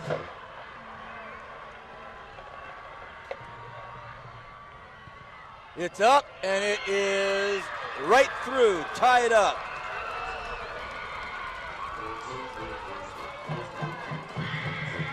So we will head to another overtime. It's going to be the second overtime. When was the last time we saw one of these on Bright House Networks? Long, long time. Let's take another look at the touchdown here by Centennial. Great pass to Michael Martins. Martins has been doing it on both sides of the ball tonight. You see Martins, just a simple slant route, and he takes it right into the end zone, nearly untouched.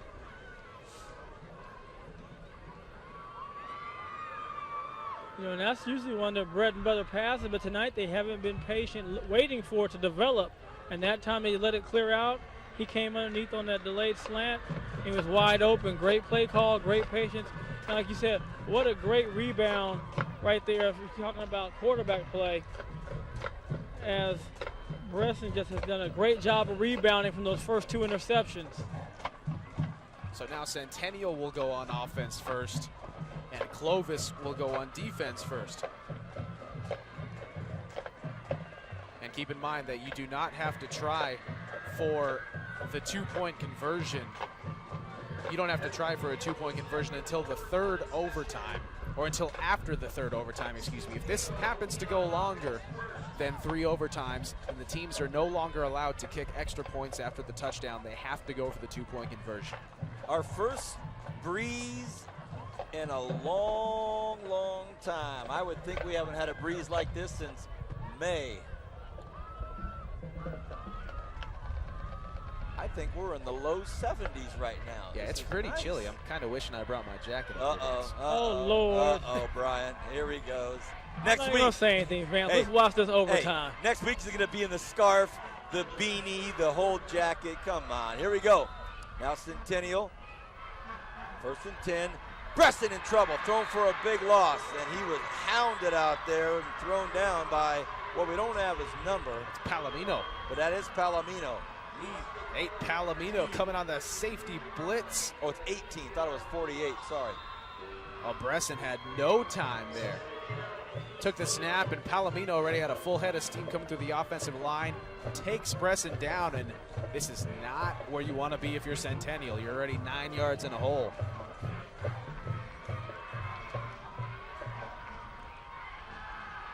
Bresson takes a look, gets flushed out again, throws one out. This time it's intended for Bryce Royal. Doesn't happen. So Royal tried to be a bailout for Bresson, but didn't happen. 3rd and 18 now. Wow, did you catch the end of that play? I mean, that was a huge hit delivered by number 55, Marcus Wood, on the offensive line.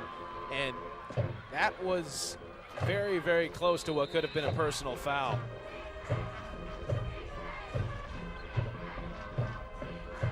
All right, 3rd and 18. Big 3rd and 18. Bresson has Royal standing to his right. This thing's turned into a classic in the last 4 or 5 minutes. Bresson, all kinds of pressure. The defensive line's now stepping up, fired up. All of a sudden, pressure from the defensive front. This is much too long for a field goal. They could still get a first down at the 15-yard line.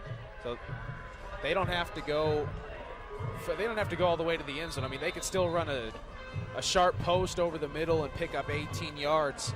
Or I'm sorry, it's more than 18 at this point. Looks like it's about 20. It's going to be out 4th. You might want to isolate Martins on one of those defensive backs, depending on who's guarding him, a smaller one, and let him use his height and size and see if he can't go up and grab one. Yeah, keep in mind, they only need to get down to the 15-yard line. They don't have to score a touchdown on this play. 4th and awfully long, 22-23. Nobody has a timeout to give, so there's got to be a flag. And now it's going to be marched back against the Golden Hawks.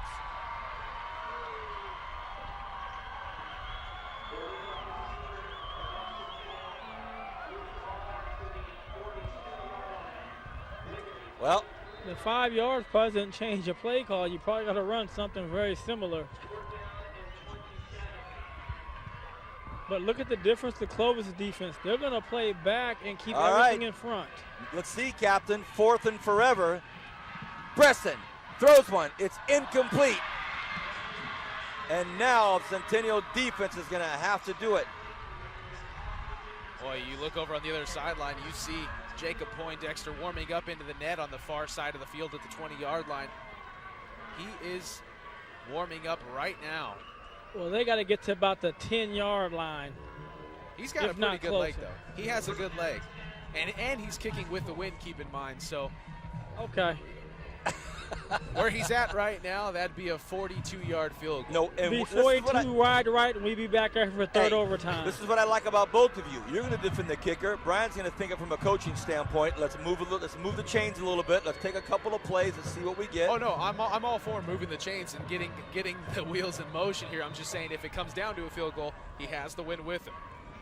All right, it's going to be Weekly. Weekly goes for a hard count, not a bad idea, and they give it back to the same man that got him up there in the first place, Yoon Connor. There's a big gain right there. And boy, I'll tell you what, if this slips away from Centennial, A, they're going to really feel it, and B, this Clovis crowd is going to have a nice little 90-minute drive up 99. Yeah, you see Poindexter, just another off-tackle run, and great job getting to the outside, getting a first down. So it's going to be 1st and 10 right at the 15-yard line. Weekly, hard count again. Nobody jumps. They give it to Connor. Connor busts through the middle. Connor, this game's over.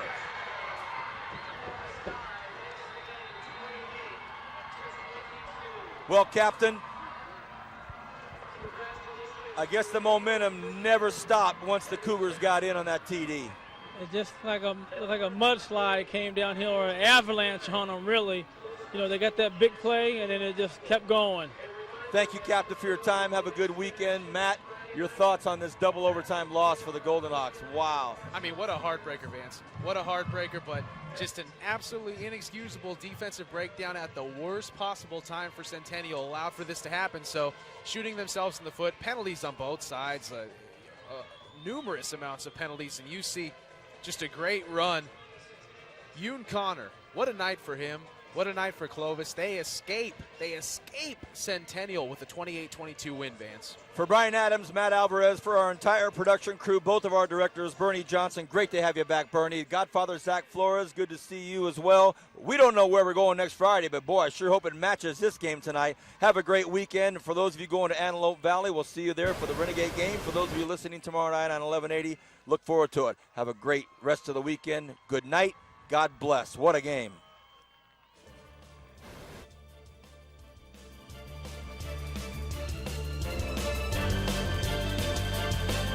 Help make some local filmmakers' dream come true. The Bright House Network's mini-movie contest is now showing. Watch mini-movies on Bakersfield On Demand, Digital Channel 300, and see what local filmmakers have created. Watch as many movies as you want, as many times as you want. The entry with the most views wins $500 cash, so watch today. The mini-movie contest from Bright House Networks, exclusively on Bakersfield On Demand, Digital Channel 300.